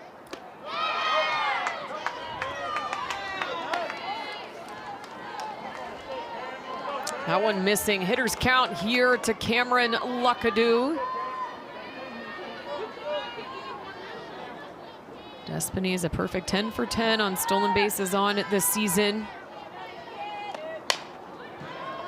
Luckadoo turns on this one.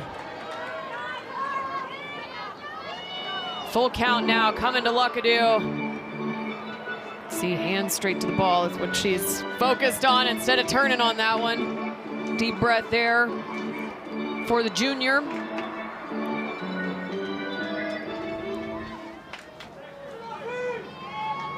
Payoff pitch coming from Pstrejko.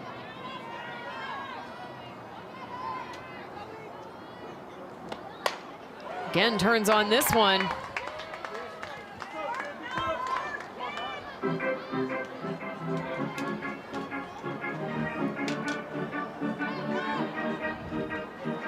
Zoe's line from yesterday evening, 4 2/3 innings worth of work. 3 hits, 4 earned runs. Talked about those 4 walks and 3 strikeouts. And Luckadoo aboard in back-to-back walks. Well, the dichotomy of it, too, from yesterday was she didn't give up a hit until the 4th. Yeah. So really, right. You think about the first 3 innings and the dominance that Pstrejko had coming into the game, and then when her command faltered, that's when it tended to unravel. And that's what we've seen here coming in early, facing Luckadoo, lost some command, really working hard to get back to control the strike zone. First pitch delivery from Pstrejko in for a strike against Taylor Monroe.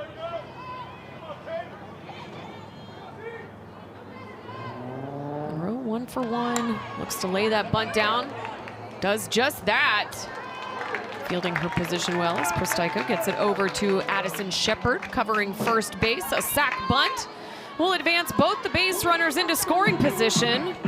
So we got Despiny is at third, Luckadoo at second, 1 out here. That'll bring Riley Janda to the plate. And that's a big spot to get that bunt down successfully, because you need these 2 runs right there, the equalizer. So being able to move into scoring position. Louisville's been successful with runners in scoring position.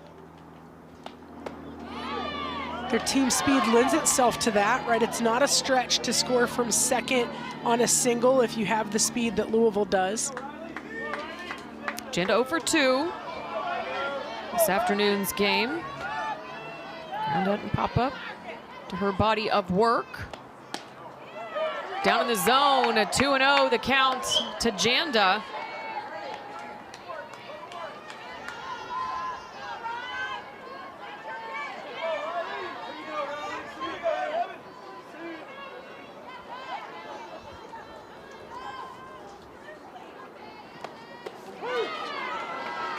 Across the heart of the plate for a called strike. Janda, the sophomore from Greenwood, Indiana.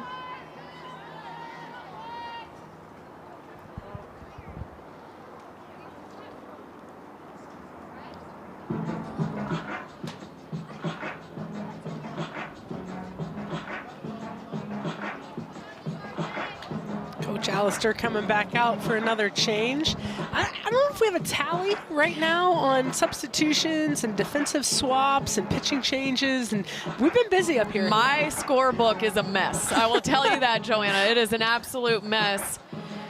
And it looks like it's going to be Ava Gall handing over the reins behind the dish.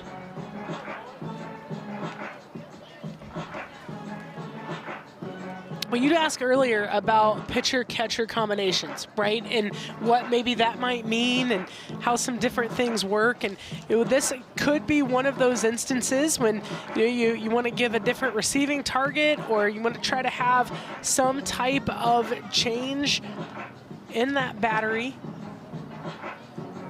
We've brought out the reinforcements with Coach Merchant in the lineup card. Well, it'll be Izzy Kakatian taking over duties behind the dish. We saw her get the start last night. Gonna go have a word with Zoe Pristyko, and Sophia Jin will make her way to the outfield.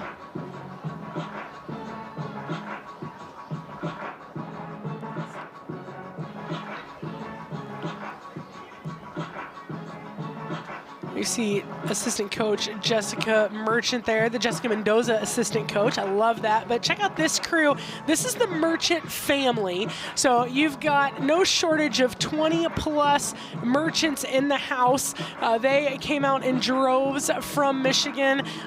Personally connected, I coached both of Jessica's younger sisters at Central Michigan, so it was really fun. But this is as close as her family gets to them. So Coach Merchant was an All-American at Michigan herself, and worked at Minnesota, and all three of them worked at Minnesota. You've got Jessica Merchant all the way on the left with Brittany in the middle and Macy on the right. Family affair. They spent time there with Coach Allister and that Minnesota crew, and definitely a softball family, and they are here for it, definitely cheering on their Cardinal while they have an opportunity to be in the Eastern time zone.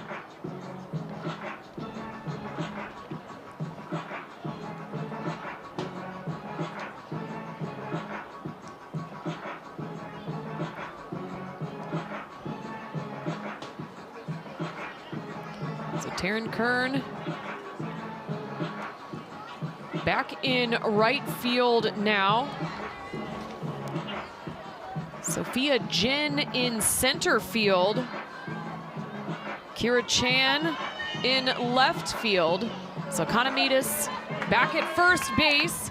It's Izzy Kakatian in the catcher position now. It is still a 2-1 count to Riley Janda. There was a lot of switches there. Is that kind of similar to like icing the kicker, Joanna? That's what I was just going to say. It is not lost on me that this all happened with the 2-1 count. So I don't know who you're icing, because you have the pitcher, right. The pitcher out there too that is also simultaneously like, okay, let's go. Can we play? Yeah, it's tough. I mean, we're at the 2-hour mark right now, and we've got one away in the bottom of the fifth. I mean, this has been a marathon. 3-1 to Janda, swung on and missed.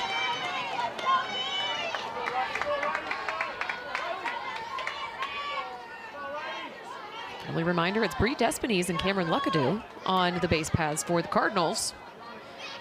Payoff pitch coming to Riley Janda.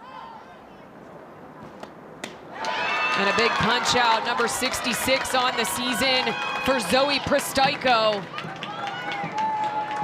The first strikeout for Louisville in today's game. When usually we see the rise ball on the swing and miss, but not this time. Able to work a different plane, really attack Janda and earn that strikeout. Pitcher's best friend. That'll be Ava Venturelli. 2 on in scoring position. Delivery well outside to the junior from Taunton, Mass.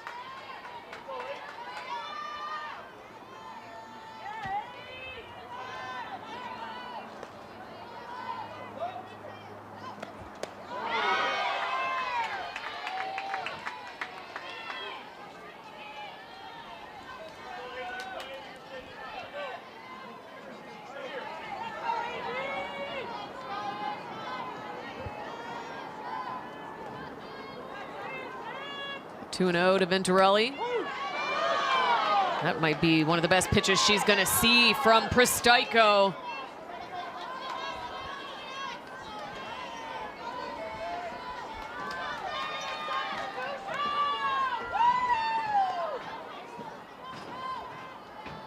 2-1, a foul tip there. Evens up the count, 2-2.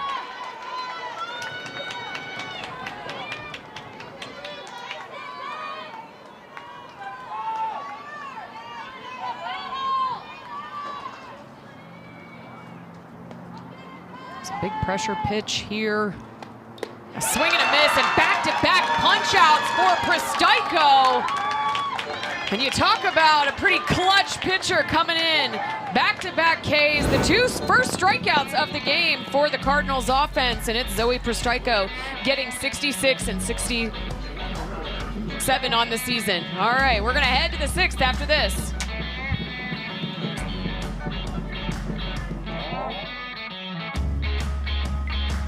Of the 6th ACC opening weekend, game 2 between Stanford and Louisville. Beautiful mid-60s here in the Derby City. Lots of offense. Lots of young fans here as well, taking in the great action. Addie Shepard looking to get things started for the Cardinal.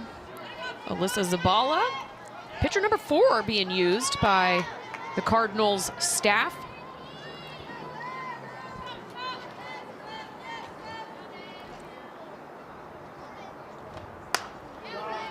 Skied well out of play, 1-1, the count to Addison Shepard.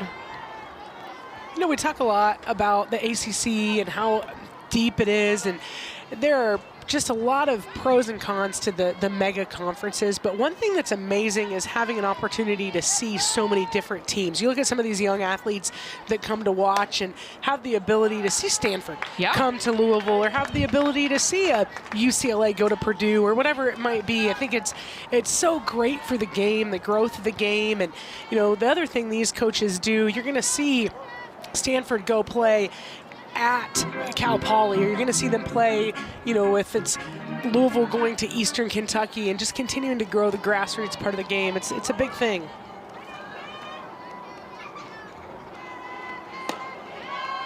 You know, you talk about Stanford, and we got to talk to Coach about this, their ACC schedule. These two teams did not meet last season. In fact, they haven't met since 2008. And that was just a one game, obviously not in the same conference back then.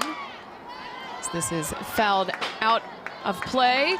But you talk about a dream schedule if you're Stanford. You've got a 3-game series here in Louisville. They'll go back to the Farm next weekend and host Pitt. But the only other ACC road series that they have, they've got Duke and Carolina. They'll be end caps on spring break. They'll just stay in North Carolina for that week.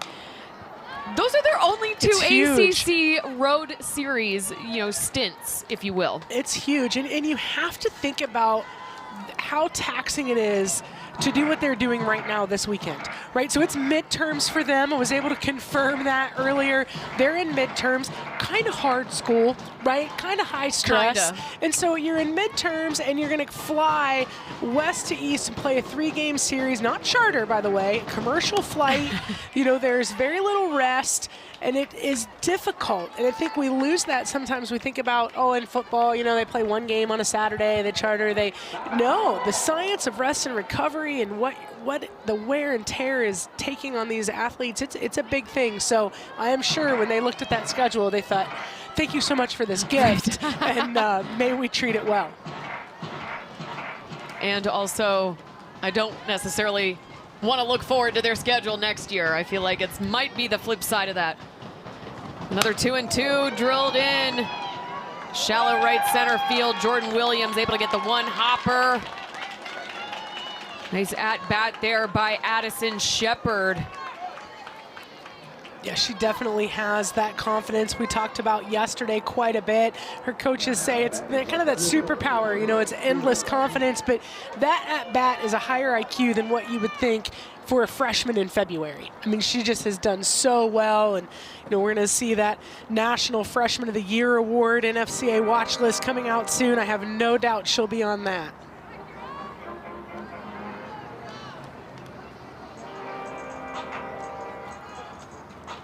And tagging in Adriana Callahan.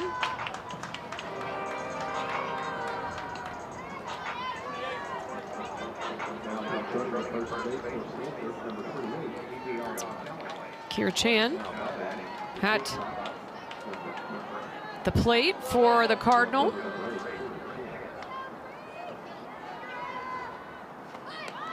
Gonna lay that bunt down. No stolen bases on the season yet for Callahan.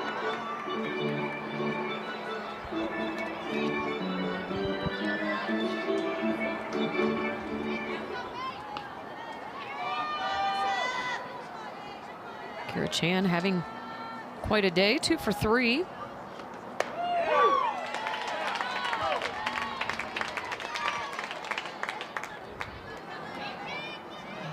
Had a double and scored a run back in the first. Popped up to third base in the third. Had a single and an RBI in the fourth. Stranded at third base. It's outside, 1-2 the count to the senior.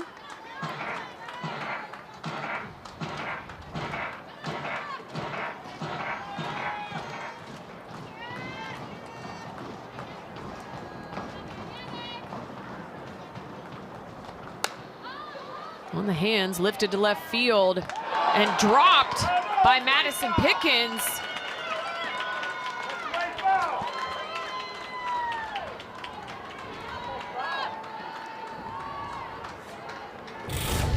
Pickens gives this a run, unable to complete the play. Looks like she had every opportunity to make a beat on it. Definitely a fair ball, just can't keep it in her glove through the run. More life for Stanford now with runners aboard first and second. Nobody out here in the sixth.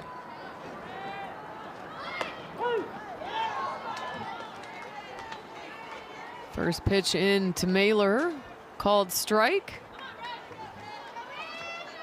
I love seeing Coach Allister give the old school signals in today's world of armbands and number systems and electronic calls. I'm here for it. Again, we're gonna lay the bunt down, 0-2.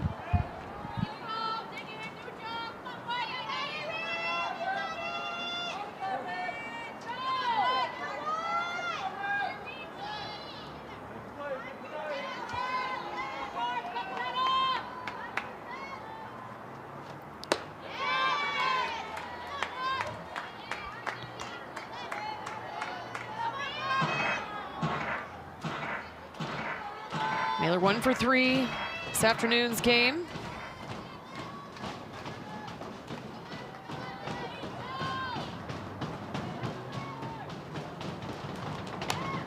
On the hands, fouled out of play.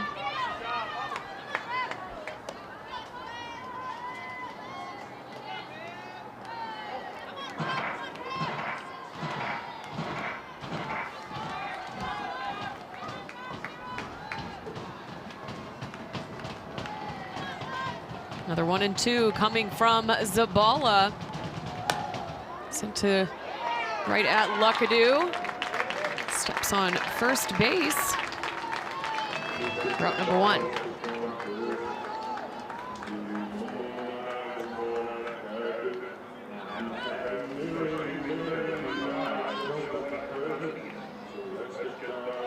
That'll bring Economides back to the plate. She's 2 for 2. Pair of singles, both to the left-hand side, and a walk.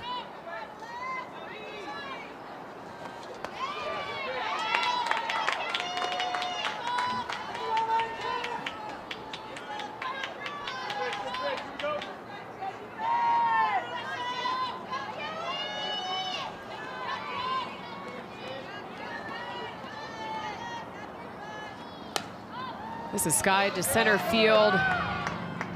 Base runner will tag. Callahan crosses the plate in time. Sac fly there for Economides.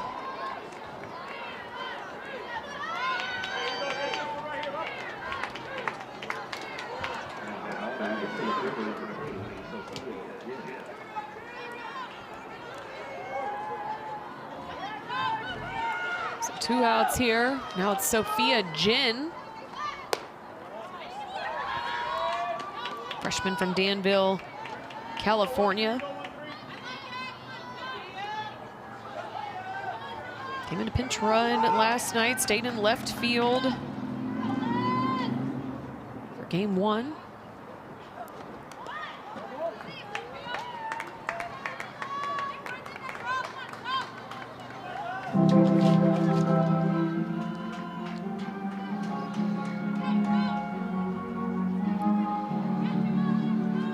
Only the second at-bat of the season for the freshman.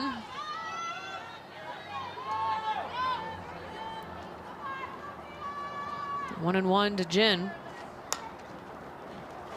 Unable to get that in time. Despines, good effort though by the catcher.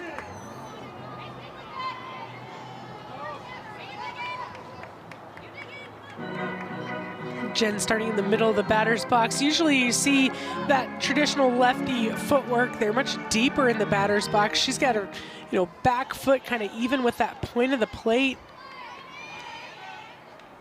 Quick footwork in there, really toying with that front line. And what a beautiful bunt. There's nobody covering second base. Chelsea Mack late to the party, and Jen just keeps on going. Yeah, really good read from Jen there, and just being able to convert this plate appearance. Like you said, minimal opportunities on the year, but does this perfectly. You can see the textbook drop, and then everybody has a job. Then you have to determine what's going to happen at second base. Are you going to keep wheeling and Luckadoo's going to go covered? That doesn't normally happen. She has the speed that she could do that, but generally you use your outfielder as a deterrent because you're taught as a base runner just to look. If you see someone there, you're probably not going to go. So even though you wouldn't expect Chelsea Mack to make the catch and tag, having her there would be a deterrent enough to keep Jen at first base. With 2 outs, Cardinal now have 2 in scoring position.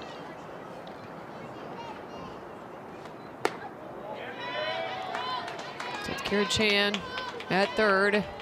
Sophia Jin at second. Izzy Kakatian at the plate. Swing and a miss there from the freshman from Torrance, California.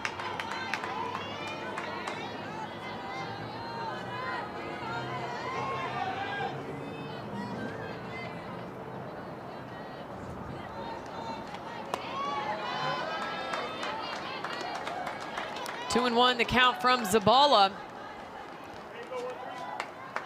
Cardinals defense looking for the third out.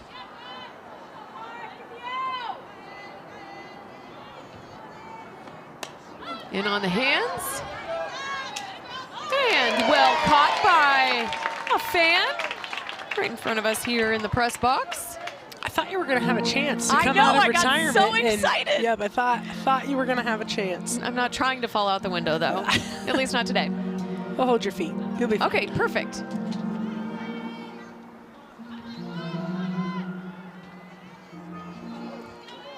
Two and two, the count. Izzy Kakatian.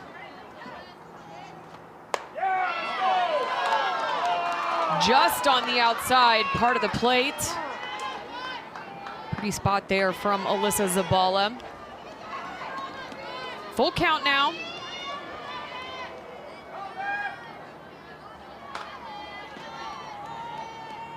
Payoff pitch from Zabala. Dead ball.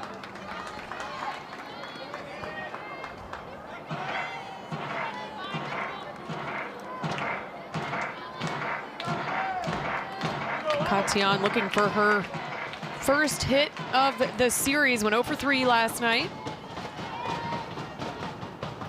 Entered the game defensively as the catcher. First at bat this afternoon. Swung on and again fouled up and out of play.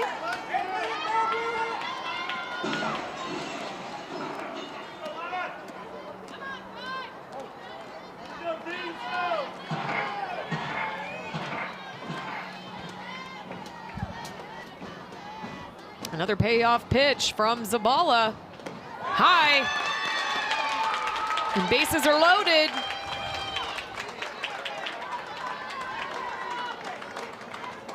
really a high leverage spot right now. Stanford continues to work their offense and find a way to load the bases. And if you're Louisville, Zabala is continuing to rack up pitches, continuing to be seen by a team that will probably see her again tomorrow. It's kind of now or never, you get the feeling if you're Louisville. Time is called by Zabala. She steps off the rubber. So bases loaded. It's Ava Gall. I've seen Gall walk twice.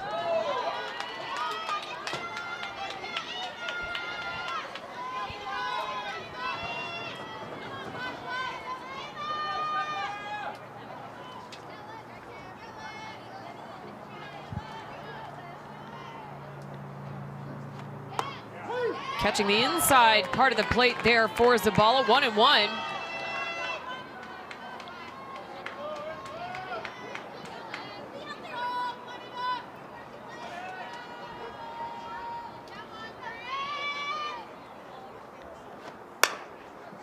Over to Easton Lotus. She'll apply the tag for out number 3. So Stanford strands the bases. Loaded, but they do get one across the board. They take a lead by 3.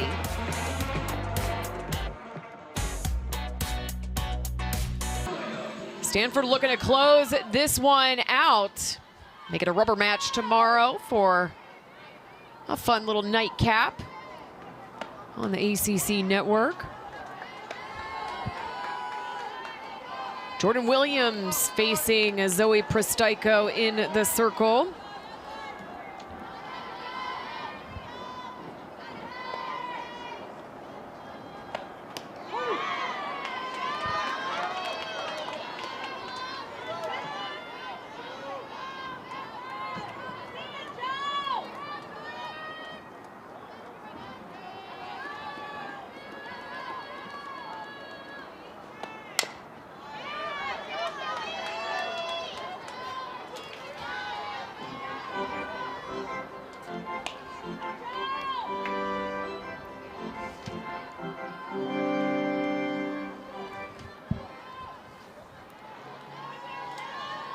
Williams 1 for 2.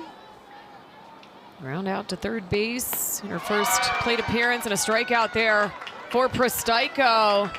3 straight punch outs for Pristaiko, and she continues to tack them on here. Oh, just a great job continuing to attack and working a ladder. When you are behind in the count, it is so hard. You become defensive and you start guessing at some things, and there's still a lot to learn for all of these athletes. The season is still pretty young, opening weekend of conference play, but Pristaiko definitely got the best of that matchup. Pristaiko came in with a resounding lead in that ACC strikeout leaders category, continues to tack them on. 68 so far on the season. Easton Lotus now.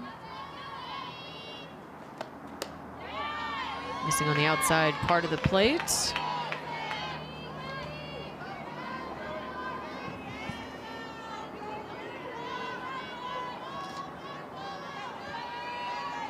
Lotus 1 for 3.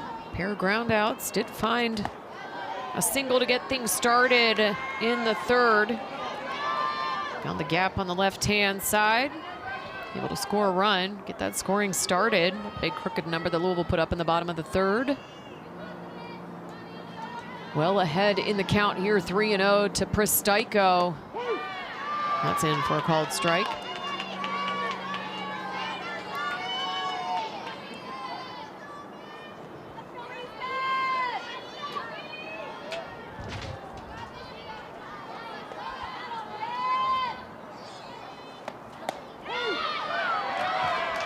Lotus thought she had the walk on that one, but she'll have to come back and see another pitch.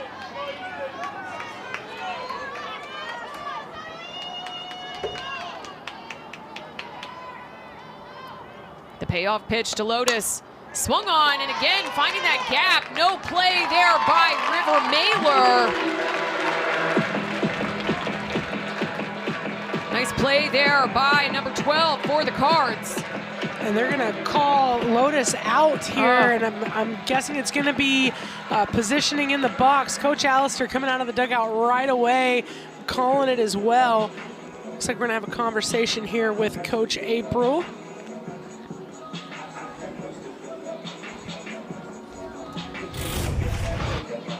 See the positioning here.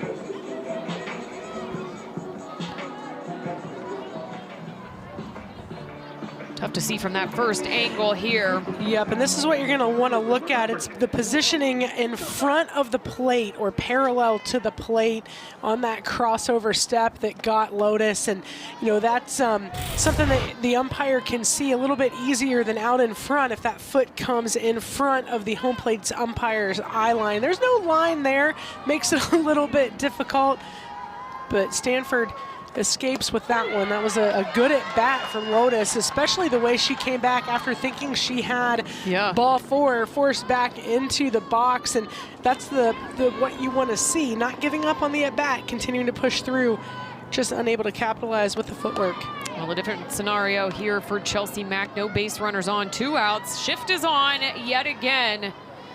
The Stanford defense able to field that shift cleanly this last at-bat for Mack. Jade Berry will get that ground out. This is tough when you have someone that works the top of the zone, but you know, you have to think if the best weapon you have is to use the ground. So if Chelsea Mack can really keep those hands high, get that bat angle to ground assist here. Skies this into shallow center. Jin is there to make out number 3. And a quick 3 outs for the Stanford defense. We're headed to the 7th. Cardinal lead by 3.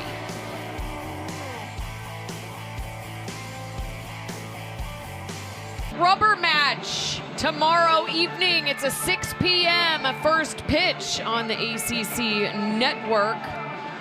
They take a 10-7 lead coming here into the top of the 7th. Top of the order due up for the Card. Taryn Kern.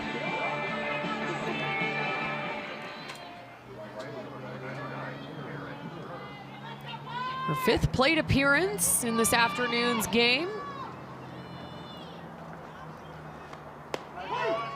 First pitch from Zabala in for a strike.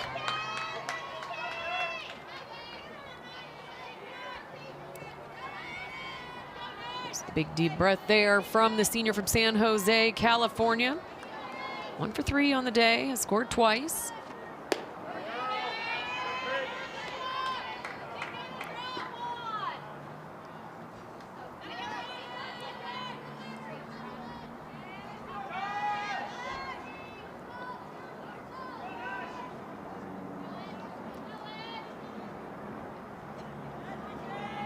One and one, swung on and missed by Kern.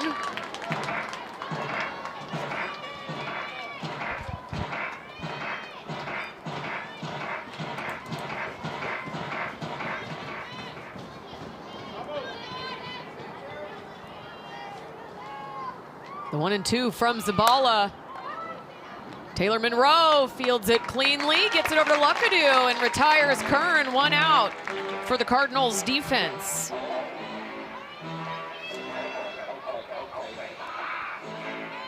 That's going to be what Louisville has to continue to do through the top half of this inning. They got to stay within striking distance. You know, you've seen your team be able to put up a big number, put up 5 in the 3rd. You don't feel like 3 is unreachable, but you definitely don't want to see that margin grow any wider. First pitch into Jade Berry in for a strike.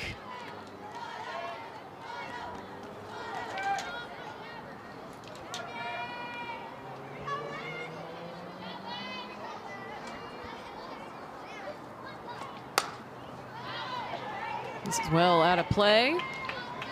So Berry behind the count 0-2, had the 2-run home run back in the 1st. A single in the 4th, scored both those times. 2 for 4 on the day.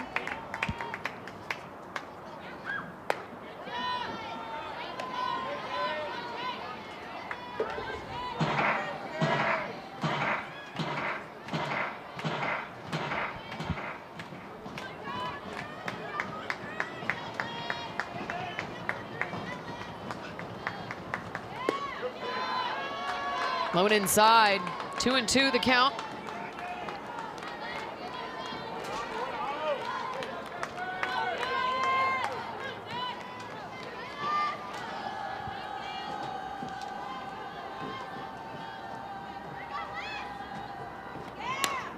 Slow roller to the left-hand side. Janda fires across the diamond, and 2 outs here for the Cardinals defense.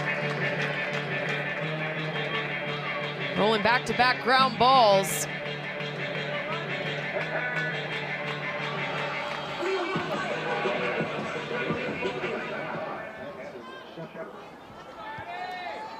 That'll bring Addison Shepard to the plate. 1 for 4.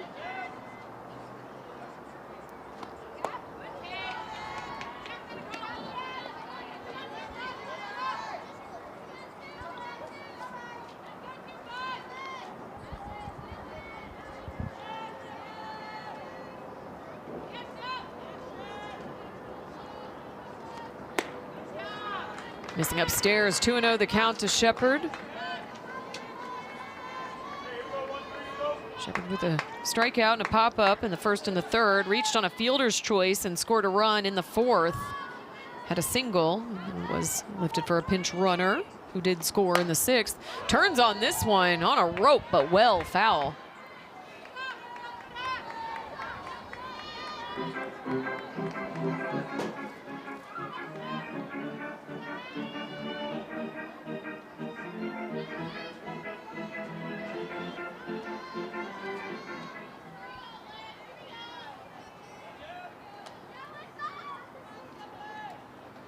Two and one, the count to the freshman, well outside. 3-1 now.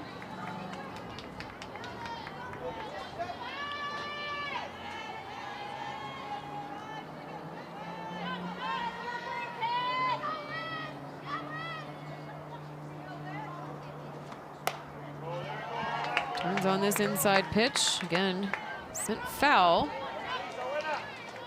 Keeping everybody awake over there. For sure. Addison Shepard with her third home run in last night's game. 11 RBIs on the season. Payoff pitch coming. Sends this into shallow center field, but Chelsea Mack able to make the grab for out number 3. So 3 up, 3 down for Zabala. Louisville with their backs against the wall. They've got a 3-run deficit that they're trying to overcome. Next.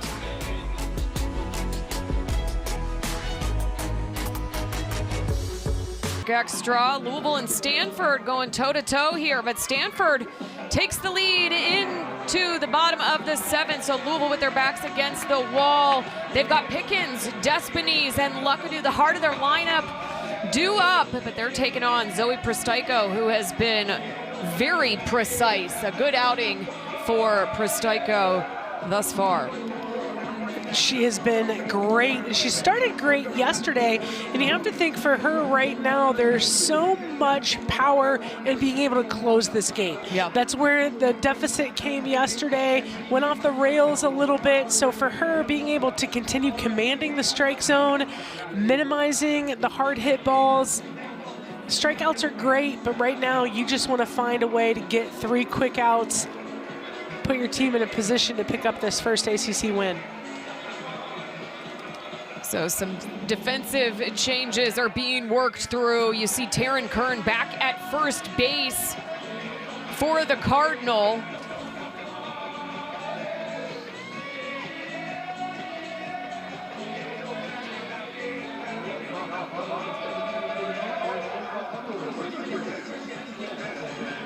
Looks as though Kira Chan back in right field. Madison Pickens, regardless, is at the plate. Get you the rest of those defensive changes. Emily Jones back in the lineup in center field. And so Sophia Jin has slid into left field.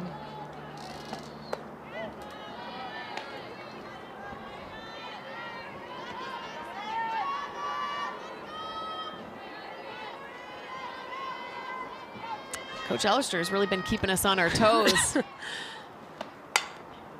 Finds the 3-4 gap, and Pickens aboard with a base knock. Yeah, that's the start you're looking for. And again, it's nothing special, right? It's being able to stay on plane, really challenge Prostryko. She has such the ability to garner the swing and miss. So being able to stay on that pitch is huge, and then just let some things happen. That's what Louisville does best, right? Find a way to put some pressure on, and that's where they find themselves right now. Tall test here for Prostryko. Bree Despines, who's been held very quiet, 3 walks to her body of work. As we mentioned, no surprises, went 3 for 3 last night. Scored twice. Got to pair those RBIs with that home run she hit. That catches the outside part of the plate to the lefty Despines.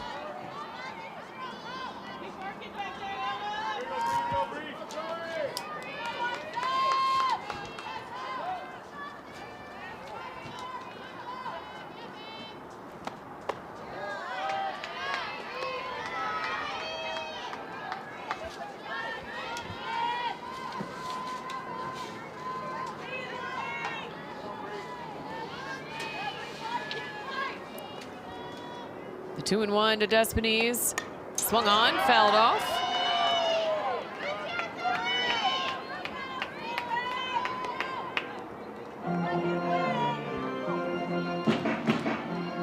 We've talked so much about the development piece and how student athletes can just keep growing in that tenure of time. And think about the plan that you create at bat. Despines has done a great job of just creating plans, getting better season after season, even series after series, of knowing what she can execute well and how to make an opposing pitcher work within that plan, because sometimes they just don't match up. When it's not a good matchup for you, how can you do your best to give yourself an opportunity? Despines has done really well at that so far this series.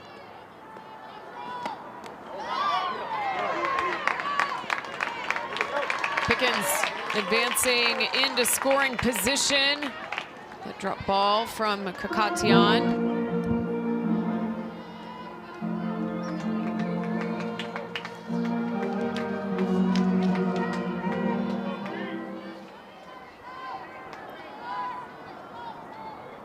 Payoff pitch to Despines, swung on. Fouled into Stanford bullpen there, well foul.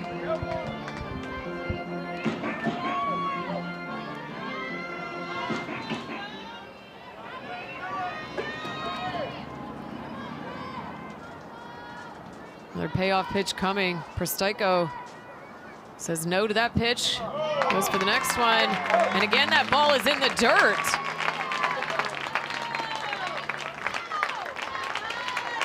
And you have to wonder if it's that inside half of the plate that Prostryko is shaking off. That's a little bit of flashback. Despines hits the ball yesterday down the right field line, and then although it was foul, you know when there's good contact. So what's she willing to give up? And Despines is earning the way on with the walk. And first and third now, great speed on the bases for Louisville. Well, and of note, it's actually Ella Murchison back behind the plate with all the switches. First pitch into Cameron Luckadoo in for a strike. Luckadoo could be a big hero here. Got a 3-run home run, or first career home run last night.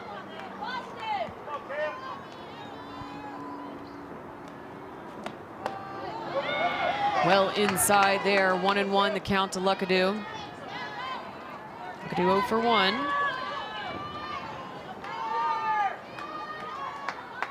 Pair walks lined out to left field in the third.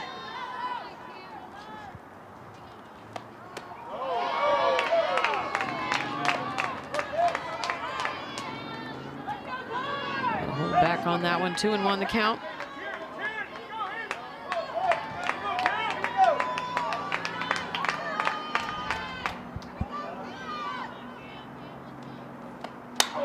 Swings on this, skies it to shallow right center field. Under it is Chan. She comes up throwing. Pickens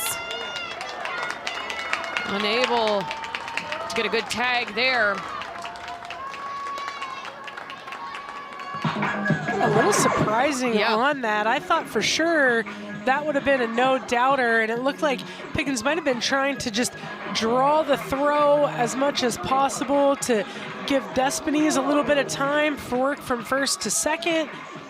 Nothing doing there, though, for the Cardinals offense. They're right where they started. One away now. Well played there by right fielder Kira Chan.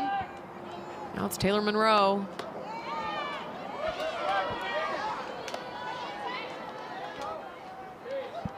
Got a sack bunt back in the 5th facing Zoe Presteico. 1 for 1 on the day.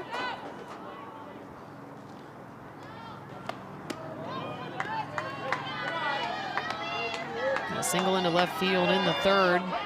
Is able to score a run, one of those 5 runs that Louisville put up in the 3rd.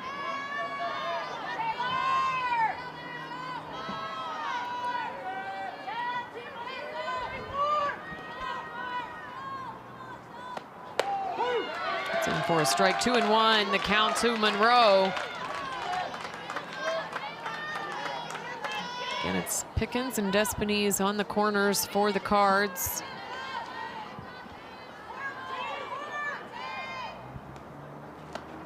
Well inside. Oh, caught the inside part of the plate, according to home plate umpire Robert Bird. That's tough, you know, that's tough. And this is where you're, you know, that whole idea of everybody has a plan until you get punched in the mouth, and that's a little bit of that at bat. You got a great pitch to hit with a 2-0 count, and then you got a strike taken away from you with that call, and then 3rd pitch is a swing and miss. So, you know, that at bat was almost given away in a scenario because the best pitch you had to hit, you took. And that's what's so hard to understand, you know, when you are early in your career, as Monroe continues to make strides and learn more and get more experience under her belt. Sometimes you get one. You get one shot, one strike, one pitch, and it's what you do with it. That's a perfect example. High pressure area to enter the game here with 2 outs. It's Katie Thatcher, the pinch hitter, the junior from Rock Falls, Illinois. Takes first pitch from Presteico.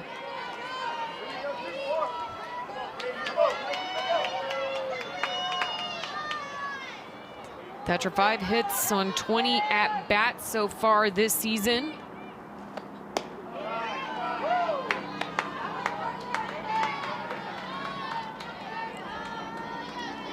Looking to extend this game. Zoe Presteico looking to close it out here. Push the rubber match tomorrow at 6 p.m. between these 2 squads. It's low and in the dirt. Pickens crosses the plate. Pass ball there by Murchison. Both base runners advance, so now Despines in scoring position. Pickens crossing the plate.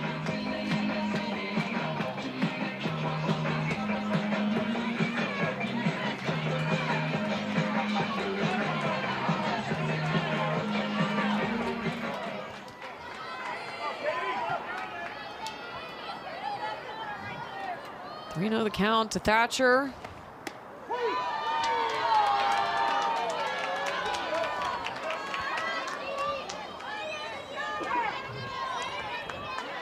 Looking for the walk there, didn't get it. 3-1, the count to Thatcher.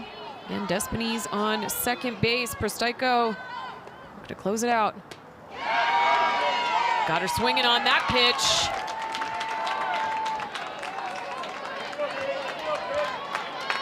The tension.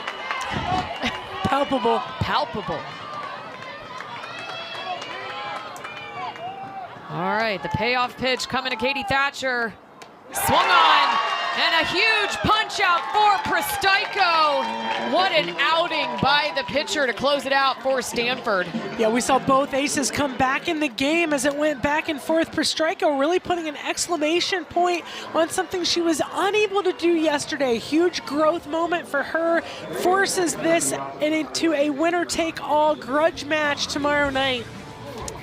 As you mentioned, 6 p.m. tomorrow for the rubber match. That'll do it for our broadcast this afternoon from Louisville, Kentucky. For my amazing analyst, Joanna Lane, and our entire production crew, this is Suzanne Bush saying so long from Louisville. Stanford wins it 10-8 over the Cards.